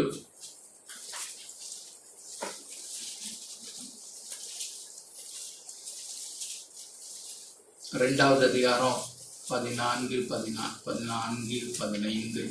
விபச்சார மயக்கத்தால் இறந்தவர்களும் பாவத்தை விட்டோயாதவர்களும் இருக்கிற கண்களை உடையவர்கள் உறுதி இல்லாத ஆத்துமாக்களை தந்திரமாய் பிடித்து பொருளாசைகளில் பழகின இருதயத்துடைய சாபத்தின் பிள்ளைகள். பிரியமானவர்களே, இந்த இடத்துல பிலேயாமை குறித்து அதை பிலேயாமை நிறுத்தி அப்போஸ்தலனாகிய பேதுரு அல்லது யூதா இவங்க யாருக்கு கம்பேர் பண்ணி சொல்றாங்க?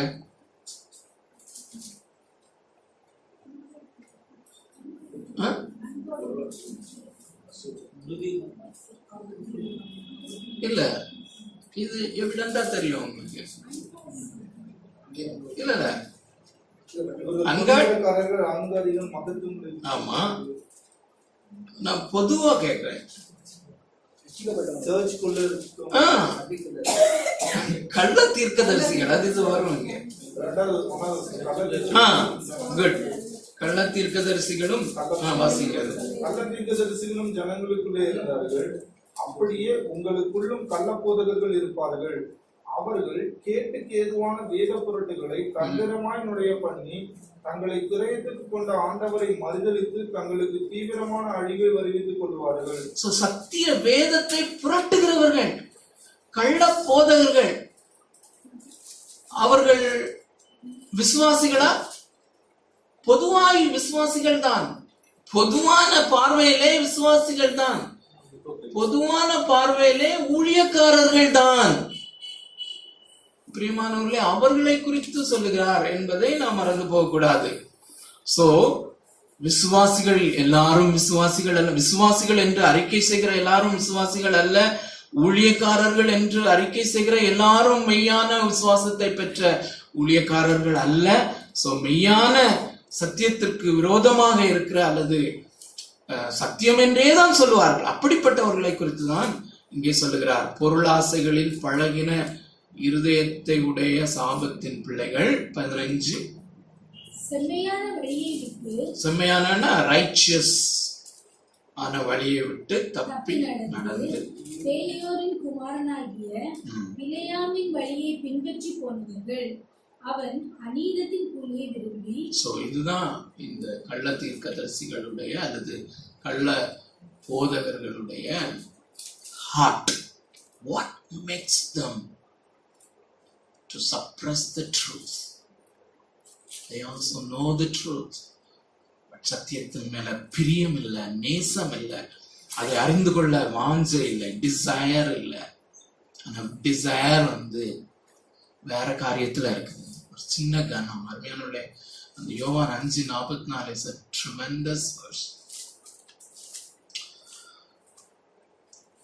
நம்ம எல்லாருக்குள்ளேயும் இது வரலாம். மனுஷரால் தேவனால் வருகிற மகிமையை மாத்திரம் தேடாம, தேவனால் வருகிற மகிமையும் எனக்கு வேணும், நான் மனுஷரால் வருகிற மகிமையும் எனக்கு வேணும்னு நம்ம நினைச்சோம்னா நம்மளால அந்த சத்தியத்தை நேசிக்க முடியாது. சத்தியத்தை சப்ரஸ் பண்ணலாம். ஆண்டவர் கிருபையாய் நம்மையும் நம்முடைய ஆட்டிடியூட்ஸையும் ஆண்டவர் பாதுகாத்து கொள்ளலைன்னா நமக்கும் அந்த டெண்டன்சி இருக்குங்கிறத மாத்திரம் நம்ம புரிந்து கொள்வோம் பிரியமானவர்களே. அது நம்மை நாமே ஆராய்ந்து பார்ப்பதற்கு அதிக உதவியாக இருக்கும். யூதா என்ன சொல்கிறான்னு சொல்லி பார்க்கலாமா?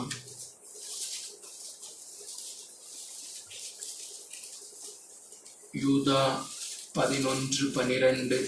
இவர்களுக்கு ஐயோ, இவர்கள் காயினுடைய வழியில் நடந்த. யூதாவுடைய காரியமும் அதுதான். யூதா ஒரே ஒரு சாப்டர் தான் எழுதியிருக்காரு. பட் அங்க இந்த ஒரு சாப்டருமே, ஒரு சாப்டர் உள்ள ஒரு லெட்டருமே அவர் நமக்கு எல்லாருக்குமே தெரியும், பொதுவான ரட்சிப்பை குறித்து எழுதலாம் என்று அவர் பெண் எடுத்திருக்கிறார்.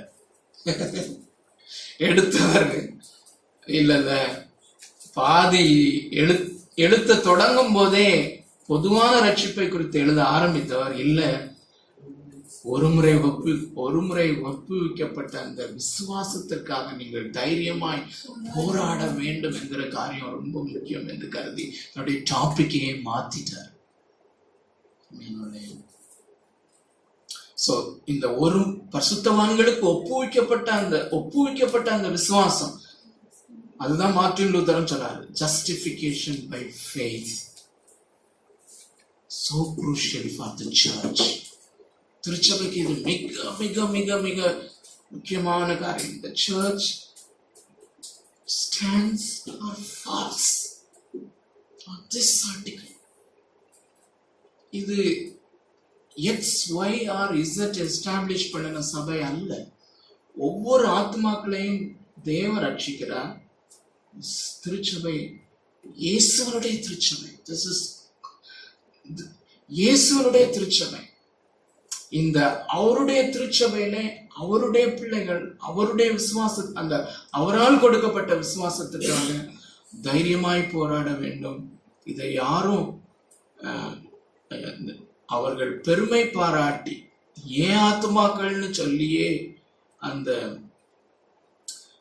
சத்தியத்தை சப்ரஸ் பண்ணுகிற அந்த காரியத்தை குறித்து யூதா எழுதுகிறத நாம பார்க்கிறோம். தொடர்ந்து வாசிக்கலாம். 12வது 11 வாசிச்சோமா? 11 தான். கூலிக்காக செய்த வஞ்சகத்திலே விரைந்தோடி கோரா எதிர்த்து பேசின பாவத்திற்குள்ளாகி கெட்டு போனார்கள். இவர்கள் உங்கள் அன்பின் விருந்துகளில் கலைகளாய் இருந்து பயமின்றி கூட இருந்துண்டு தங்களை தாங்களே வைத்துக் கொள்ளுகிறார்கள். இவர்கள் காற்றுகளால் அடியுண்டோடுகிற தண்ணீரற்ற மேகங்களும் இலை உதிர்ந்து கனியற்று இரண்டு தரம் செத்து வேறற்று போன மரங்களும். தொடர்ந்து சொல்லுகிறதா நீங்க 2 தரம் செத்து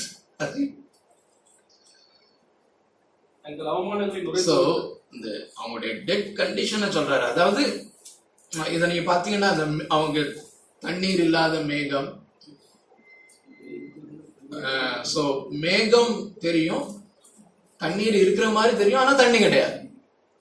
உள்ள இருக்கிற நிலைமை சொல்றாரு. அதாவது ஃபேக் ஃபெய்த்னு சொல்றாரு. அவ்வளவுதான். விசுவாசிகள் அப்படின்னு சொல்லுவாங்க, ஊழியக்காரர்கள் அப்படின்னு சொல்லுவாங்க. பட் உண்மையிலே the content of the true faith is not there அப்படிங்கிறது தான் அவருடைய கன்டென்ஷன். ஸோ அப்படி இருக்கிறவங்களுடைய பிஹேவியர் எப்படி இருக்கும்னு சொல்லி காயின்ல தொடங்குறாரு. அதுவும் எனக்கு ரொம்ப இன்ட்ரெஸ்டிங்கா இருந்தது. பட் டைம் இல்லை, நீங்களே அதை லிங்க் பண்ணி. ஸோ ஃபர்ஸ்ட் ஃபேஸ்ல இவர்கள் காயினுடைய வழியில் நடந்து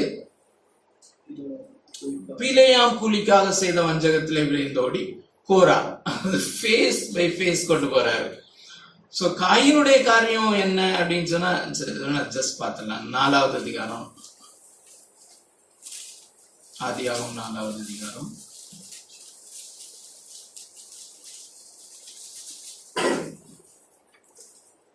ஆக்சுவலா ஆபேல் ரொம்ப டீட்டெயிலா நீங்க திங்க் பண்ணிடுவீங்க, நல்லா லிங்க் பண்ணுவீங்க. ஆபேலுடைய காணிக்கை அங்கீகரிக்கப்படுகிறது, காயினுடைய காணிக்கை அங்கீகரிக்கப்படவில்லை.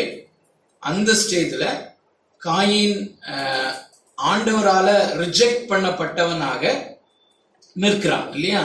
அந்த சமயத்துல நான் அடிக்கடி யோசிக்கிறது, ஆதாமே அப்படிதான் யோசிப்பேன், காயினையும் அப்படிதான் யோசிப்பேன். உடனே ஹர்ட் ஆகுது. ஆனா அவன் செஞ்சிருக்க வேண்டிய காரியம் என்ன?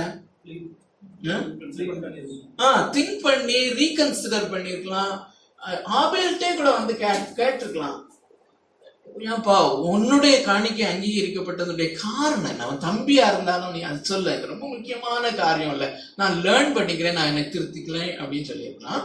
அல்லது பாருங்களேன், ஆண்டவர் அவனோட இடைப்படுறாரு. அவன் காயின் வந்து ஆபேல கொன்ன பிறகு இல்ல, அதுக்கு முன்னாடியே ரிஜெக்ட் ஆன உடனேயே 6வது வசனத்துல அப்பொழுது கர்த்தர் காயினை நோக்கி, உனக்கு ஏன் எரிச்சல் உண்டாயிற்று? உன் முகநாடி ஏன் வேறுபட்டது? This is God, the truth. 7வது வசனம், நீ நன்மை செய்தால் மேன்மை இல்லையோ? நீ நன்மை செய்யாதிருந்தால் பாவம் வாசற்படியில் படுத்திருக்கும், அவன் ஆசை உன்னை பற்றி இருக்கும், நீ அவனை ஆண்டு கொள்ளுவாய் என்றார். So இதுதான் ட்ரூத். 7வது வசனம், the truth is coming to him very clear. நமக்கு தான் அதை ரொம்ப புரிஞ்சிக்க முடியலையே தவிர, அந்த வேர்டிங்ஸ் அப்படி இருக்குது ஆக்சுவலா. ஆனா அன்னைக்கு நாள்ல காயினுக்கு தெளிவாக புரியும்படியான ஒரு லாங்குவேஜ்ல தான் ஆண்டவர் பேசி இருக்கிறார். ஏப்பா நீ வந்து ஆபேலை போல் சரியாக செய்திருந்தால் உன்னுடைய காணிக்கையும் அங்கீகரிக்கப்பட்டிருக்குமே அப்படின்னு சொல்லி இங்க வந்து கிரியையை ஆண்டவர் மேன்மைப்படுத்தி சொல்லல, பாத்துக்கோங்க. டிசைரை பற்றி சொல்றாரு. பாவம் எப்பயுமே உன்னுடைய தகப்பன் தாயும் பாவம் செய்ததுல இருந்து அந்த பாவம் எப்பயுமே உன்னுடைய வாசல் படியில இருக்கும். அந்த பாவத்தினுடைய ஆசை உன்னை பற்றி இருக்கும், வைஸ் வர்சா உன்னுடைய ஆசை பாவத்தை பற்றி இருக்கும். சோ அந்த டிசைர்ல தான் நீ டீல் பண்ணணும். நீ அவனை ஆண்டு கொள்வாய்னா அவனை அப்படின்னா அது வந்து சின் பர்சானிஃபைடுன்னு சொல்லுவாங்க. பாவத்தை ஆண்டவர் பர்சானிஃபை பண்ணி, அதாவது மனிதனை போல மாற்றி காண்பிக்கிறார். நீ அந்த பாவத்தை ஆண்டு கொள்ள வேண்டும். இல்லாவிட்டால், நீ அந்த பாவத்தை ஆண்டு கொள்ளாவிட்டால், நீ அதன் மேலே அதிகாரம் செலுத்தாவிட்டால் அதனுடைய ஆசை உன்னை பற்றி இருக்கும், உன்னுடைய ஆசை அதை பற்றி இருக்கும். So amazing truth. அவன் நல்லா புரிஞ்சிருப்பான்.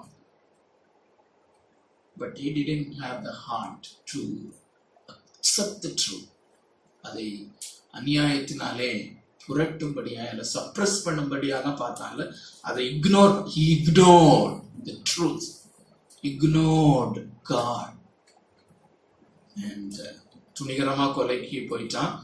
அதுக்கு அப்புறம் கூட ஏன் மனம் திரும்பலைங்கிறது என்னுடைய கேள்வி. ஓடி போறது பெட்டர்ன்னு தான் நினைச்சான் இல்ல? அதேதான் வந்து இவனுடைய அப்பா அம்மாவுக்கும் 3வது அதிகாரத்துல அவனை ஏதேன் தோட்டத்துல இருந்து அனுப்பி விட்டார். கூலா போயிட்டாங்க. It's good. பழத்தையே பறிச்சு சாப்பிட்டுக்கிறோம், அது பார்வைக்கு இன்பமாகவும் இதா இருக்கு, என்ஜாயபிளா இருக்கு. They preferred it and he pushed them out. அதே மாதிரி தான் இவனை காயினையும் ஆண்டவர் துரத்தி விடுகிற காரியம். இந்த கான்செப்ட்ஸை மனசுல வச்சுக்கோங்க. ரோமர் 1வது அதிகாரத்துல பின்னால அந்த காரியங்கள் தான் வருது. தேவனே தள்ளி விடுகிறது.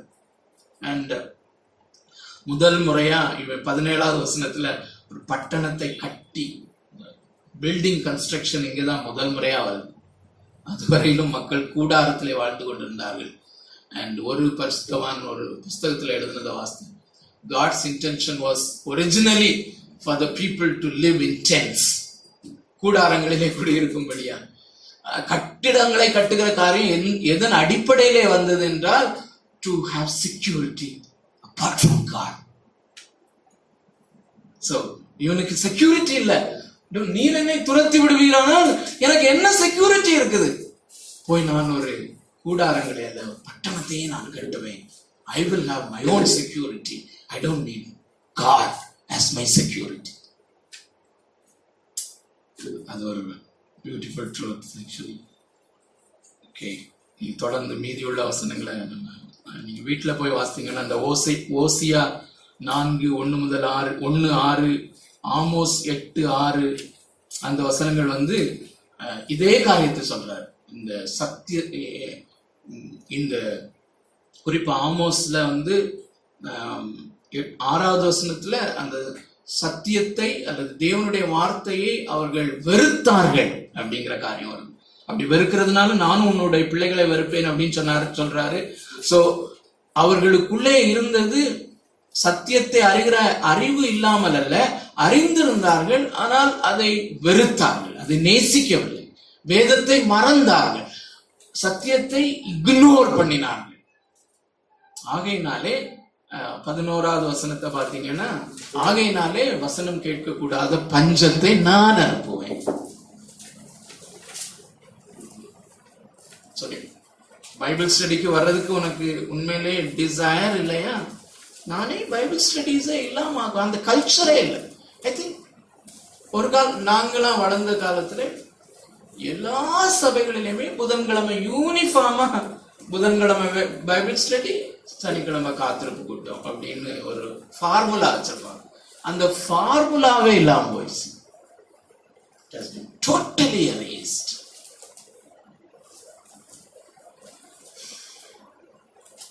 தேவனாகிய கர்த்தருடைய நியாய தீர்ப்பு திருச்சபையிலும் எவ்வளவு மேலாக இருக்கிறது என்பதை நாம் உணரப்பேன். கண்களை மூடி ஆண்டவரை நோக்கி பார்க்கலாம்.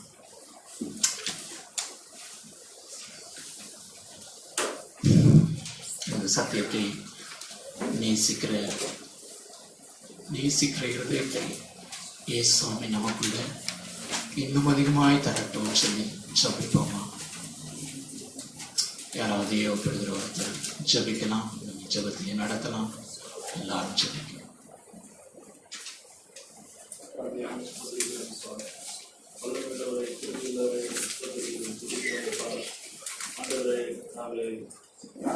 எவ்வளவு ஆழமான ஒரு காரியம் ராஜா. ஆண்டவரே, உங்களுடைய இருதயங்களை ஆண்டவரை துளைத்தெடுக்கத்தக்க ஆண்டவரே உங்களுடைய வார்த்தையானது ஆண்டவரை வெளிப்பட்டபடியினாலும் நன்றி செலுத்துகிறோம் ராஜாவை. தேவரீர் ஆண்டவரே கர்த்தாவே, சத்தியத்தை நேசிக்க ஆண்டவரை மனதில்லாதவர்களாக ஆண்டவரை நாங்களும் கூட இருக்கிறோம் ராஜா. தேவரீர் ஆண்டவரை கர்த்தாவே, ஆண்டவரை நீர் எங்களை முந்தி அன்பு கூறாதிருந்தால் ஆண்டவரே நாங்கள் ஆண்டவரை கர்த்தாவே உண்மை அன்பு கூற ஆண்டவரை ஒரு தகுதியும் இல்லாதவர்கள் ராஜா. ஒரு ஆண்டவரை கர்த்தாவே ஒரு நேசமும் எங்களிடத்தில் இல்லை ராஜா. ஒரு அன்பு எங்களிடத்தில் இல்லை ராஜா. ஒரு பிரியமும் எங்களிடத்தில் இல்லப்பா. ஆண்டவரே, பாவிகளான எங்கள் மேல கர்த்தர் திரும்பியா இருக்கிறீரே, நன்றி செலுத்துகிறோம் ராஜாவே.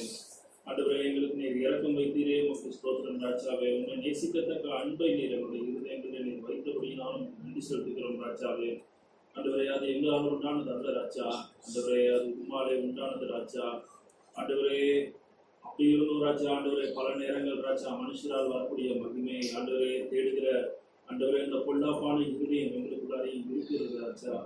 ஆண்டவரே கர்த்தாவே, பண ஆசை, ஆண்டவரே கர்த்தாவே பெண் ஆசை, ஆண்டவரே கர்த்தாவே, ஆண்டவரே மனுஷனால் வரக்கூடிய அந்த ஃபேம், ஆண்டவரே இந்த காரியங்களை ஆண்டவரை தேடுகிற இருதயம் எங்களுக்குள்ளாரே உண்டு ராஜா. தேவரே ஆண்டவரே, அந்த காரியம் ஆண்டவரே கர்த்தாவே, ஆண்டவரே இன்றும் கூட ஆண்டவரே கர்த்தாவே, ஆண்டவரே கர்த்தாவே அந்த ஆண்டவரே அந்த விசுவாசத்தை சப்ரஸ் பண்ணி விடாதபடிக்கு, அந்த சத்தியத்தை சப்ரஸ் பண்ணி விடாதபடிக்கு ஆண்டவர் நீர் ஆண்டவரை இன்றைக்கும் கூட ஆண்டவரை எங்களுக்கு நீர் இந்த உங்களுடைய சத்தியத்தை குறித்து ஆண்டவரை நீர் எங்களுக்கு உங்களுடைய சத்தியத்தை ஆண்டவரை எங்களுக்கு வெளிப்படுத்தி எங்களுடைய இருதயங்களை காணும்படி கர்த்தர் கிருபை செய்தீரே, உங்களுக்கு நன்றி செலுத்துகிறோம் ராஜாவே. ஆண்டவரே, இன்றைக்கும் கூட ஆண்டவரே உங்களுடைய கருத்தில் ஆண்டவரை கெஞ்சி இருக்கிறோம் ராஜா. ஆண்டவரே கர்த்தாவே, எங்களுடைய பொருள் ஆசையோ, எங்களுடைய பண ஆசையோ, எங்களுடைய ஆண்டவரே எந்த ஆண்டவரே இந்த உலகத்துக்கு அடுத்த எந்த எண்ணங்களோ, விபச்சார எண்ணங்களோ, எந்த காரியங்களோ ராஜா மனுஷனால் வரக்கூடிய மனுஷர் ஆண்டவரே எங்களுடைய வார்த்தையை ஆண்டவரே கர்த்தாவே, எங்களுடைய பேரை ஆண்டவரை உச்சரிக்க வேண்டும் என்கிற ஆண்டவரே எங்களுடைய இருதயத்தின் ஆண்டவரே எல்லா பொல்லாதான ஆண்டவரை காரியங்கள் எல்லாவற்றையும் ஆண்டவரை நீர் ஆண்டவரை எங்களுக்கு அகற்றுவாய் செபிக்கிறோம்ப்பா. ஆண்டவரே கர்த்தாவே, அந்த காரியம் ஆண்டவரை எவ்வளவு டேஞ்சர் என்பதையும், 2 எஜமானுக்கு நாங்கள் எங்களால் ஊழியம் செய்யக்கூடாது என்பதை நாங்கள் அறிந்திருக்கிறோம் ராஜா. ஆண்டவரே கர்த்தாவே, உமக்கும் ஆண்டவரே இந்த உலக பொருளுக்கும் ஆண்டவரே எங்களால் ஊழியம் செய்யக்கூடாது ராஜா. தேவரீர் இப்பொழுது கூட ஆண்டவரை எங்களுக்கு நீர் ஆண்டவரை இறங்க வேண்டுமாய் செபிக்கிறோம் ஐயா. ஆண்டவரே, ஒரு விஷயம் கர்த்தர் எங்களுக்கு இறங்குவீராக ராஜா. ஆண்டவரே கர்த்தாவே, எங்களுடைய இருதயங்கள் இருக்கக்கூடிய பொருளாசை, ஆண்டவரே இந்த உலகத்தின் மேல இருக்கக்கூடிய ஆண்டவரே மயக்கம், சிற்றின்பம், ஆண்டவரே மனுஷரால் வரக்கூடிய ஆண்டவரே பெருமை, ஆண்டவரே இந்த காரியங்களை எங்களை விட்டு அகற்றி விடுவீராக ராஜா. எங்களுக்கு பெருமை பாராட்ட வேண்டுமாய் செபிக்கிறோம் அப்பா. ஆண்டவரே, ஒரு விஷயம் ஆண்டவரே ஆண்டவரே ரசத்தினாலே கல்விகளை சுத்திகரித்து அருளுங்கப்பா. ஆண்டவரே உங்களுடைய ஈசோப்பினாலே கல்வி சுத்திகரிங்க ராஜா. தேவரீர் ஆண்டவரே கர்த்தாவே உம்முடைய வசனத்தை நேசிக்க கூடாதபடிக்கு ஆண்டவரே இருக்கக்கூடிய ஆண்டவரே கர்த்தாவே இருக்கக்கூடிய எல்லா காரியங்களையும் எங்களை விட்டு அகற்றுங்க ராஜா. ஆண்டவரே உம்முடைய வசனத்தை ஆண்டவரே தேடி தேடி வாசிக்க, ஆண்டவரே வாஞ்சியோடு வாசிக்க, ஆண்டவரே கதா அதன் மேலே பிரியம் வைத்து வாசிக்கத்தக்க இருதயத்தை நேர்களுக்கு ஒவ்வொருவருக்கும் தந்தரல வேணுமா செபிக்கிறோமப்பா. திருவை பாராட்டுவீராக ராஜா. ஆண்டவரே எங்களுக்கு உதவி செய்தரல வேணுமா செபிக்கிறோமப்பா. ஆண்டவரே இந்த ட்ரூத் எங்களுக்குள்ளார இருக்கட்டும் ராஜா. ஆண்டவரே உங்களுடைய சத்தியம் எங்களுக்குள்ளார இருக்கட்டும்ப்பா. எங்களுக்கு திருவை பாராட்ட வேணுமா செபிக்கிறோமப்பா. ஆண்டவரே இந்த சத்தியத்தை நேசிக்காத படிக்கக்கூடிய எத்தனையோ விசுவாசிகள் உண்டு ராஜா. ஆண்டவரே அவர்களுக்காகவும் ஆண்டவரே உங்களுடைய சமூகத்தில் இருக்கிறோம்ப்பா. ஆண்டவரே ஒரு விஷயம் மன்னித்தர வேணுமா செபிக்கிறோமப்பா. ஆண்டவரே உண்மை ஆண்டவரே அறிய பிரியமில்லாத இருக்கக்கூடிய ஆண்டவரே அந்த இருதயத்தை ஆண்டவரே நீர் அகற்றி விட வேணுமா செபிக்கிறோமப்பா. ஒரு விஷயம் நீர் மனம் இறங்கிறாச்சா. ஆண்டவரே திருச்சபைகள் மனம் திரும்ப ஆண்டவரே இவ்வளோ சபை ஜனங்கள் ஆண்டவரே பாதாளத்துக்கு செல்ல வேண்டாம் ராஜா. ஆண்டவரே ஒரு விஷயம் ஆண்டவரே எங்கள் ஜனங்களுக்கு நீர் மனம் இறங்க வேணுமா செபிக்கிறோமப்பா. திருவேலுக்கு வேணுமா செபிக்கிறோமப்பா. உங்களுடைய வசனத்தை நேசிக்க ஆண்டவரே உங்களுடைய சத்தியத்தை ஆண்டவரை ரிஜெக்ட் பண்ணாதபடிக்கு ராஜா. ஆண்டவரே அதை சப்ரஸ் பண்ணாதபடிக்கு ராஜா. அநியாயத்தினால அடக்கி வைக்காதபடிக்கு ராஜா. அன்காட்லினஸ்னால ஆண்டவரை அடக்கி வைக்காதபடிக்கு ராஜா. ஆண்டவரே கர்த்தாவே அதற்கு ரெஸ்பாண்ட் பண்ண ஆண்டவரே அதற்கு ஆண்டவரை எங்களை ஒப்பு கொடுக்கத்தக்கதான ஆண்டவரே ஒரு இருதயத்தை எங்களுடைய ஆண்டவரை கர்த்தாவே எங்களை வைத்தருள வேணுமாச்சு. சபைகளில் வைத்தருள வேணுமாச்சு. ஊழியர்களுக்கு ஆண்டவரை வைத்தருள வேணுமாச்சு செபிக்கிறோம். திருவை பாராட்டுகிறார் ராஜா. கர்த்தர் எங்களோடு கூட தீர்க்கமாய் பேசி சொல்லினால் நமக்கு நன்றி செலுத்துகிறோம். ஆண்டவரே இதுல ஆண்டவரை நாங்கள் தொடர்ந்து ஆண்டவரை நிலைநிற்க ஆண்டவரே கர்த்தாவை பாவம் செய்கிறது நிமித்தம் ஆண்டவரை கர்த்தாவை எதிர்த்து நிற்கிறதுல ஆண்டவரே நாங்கள் ரத்தம் சிந்தவில்லை ராஜா. ஆண்டவரே இந்த காரியங்களுக்கு எதிர்த்து நிற்கத்தக்க கிருபை பலனை உணர்வை ஆண்டவரை எங்களுக்கு தந்தர வேண்டுமா செபிக்கிறோம்ப்பா. கிருபை பாராட்டுகிறாங்க ராஜா. உங்களுடைய சத்தியத்தின் நிமித்தம் எதையும் இழக்க ஆண்டவரே எங்களுக்கு கிருபை பாராட்டுகிறாங்க ராஜா.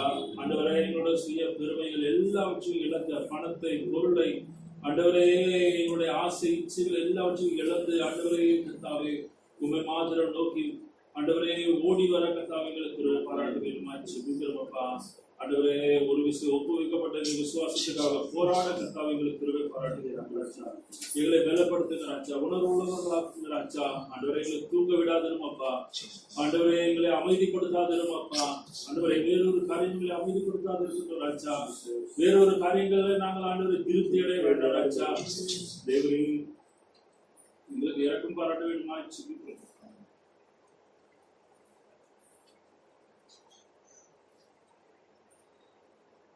உங்களுடைய வசனத்தை நேசிக்க கூடாது எல்லா தூக்க ஆவி எல்லா ஆண்டவரை மலட்டு தண்ணீர்கள் எல்லா விஷயங்களும்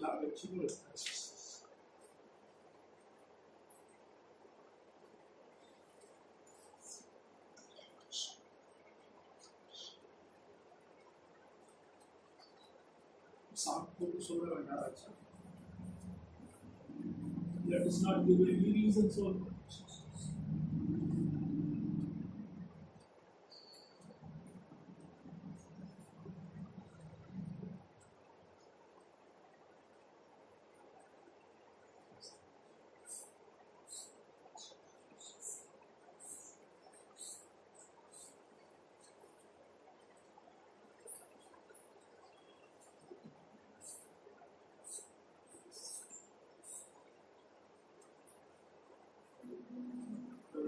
Sebenarnya manjir dia ada polis belus manjir.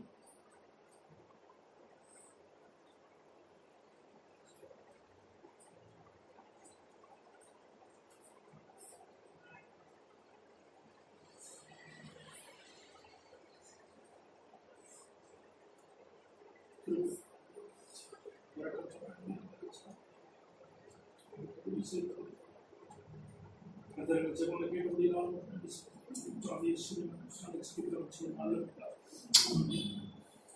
என் ஆத்மாவே கர்த்தரை ஸ்தோத்திரி.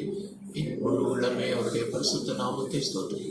என் ஆத்மாவே கர்த்தரை ஸ்தோத்திரி. அவர் செய்த சகல உபகாரங்களை மறவாதே. ஆமென்.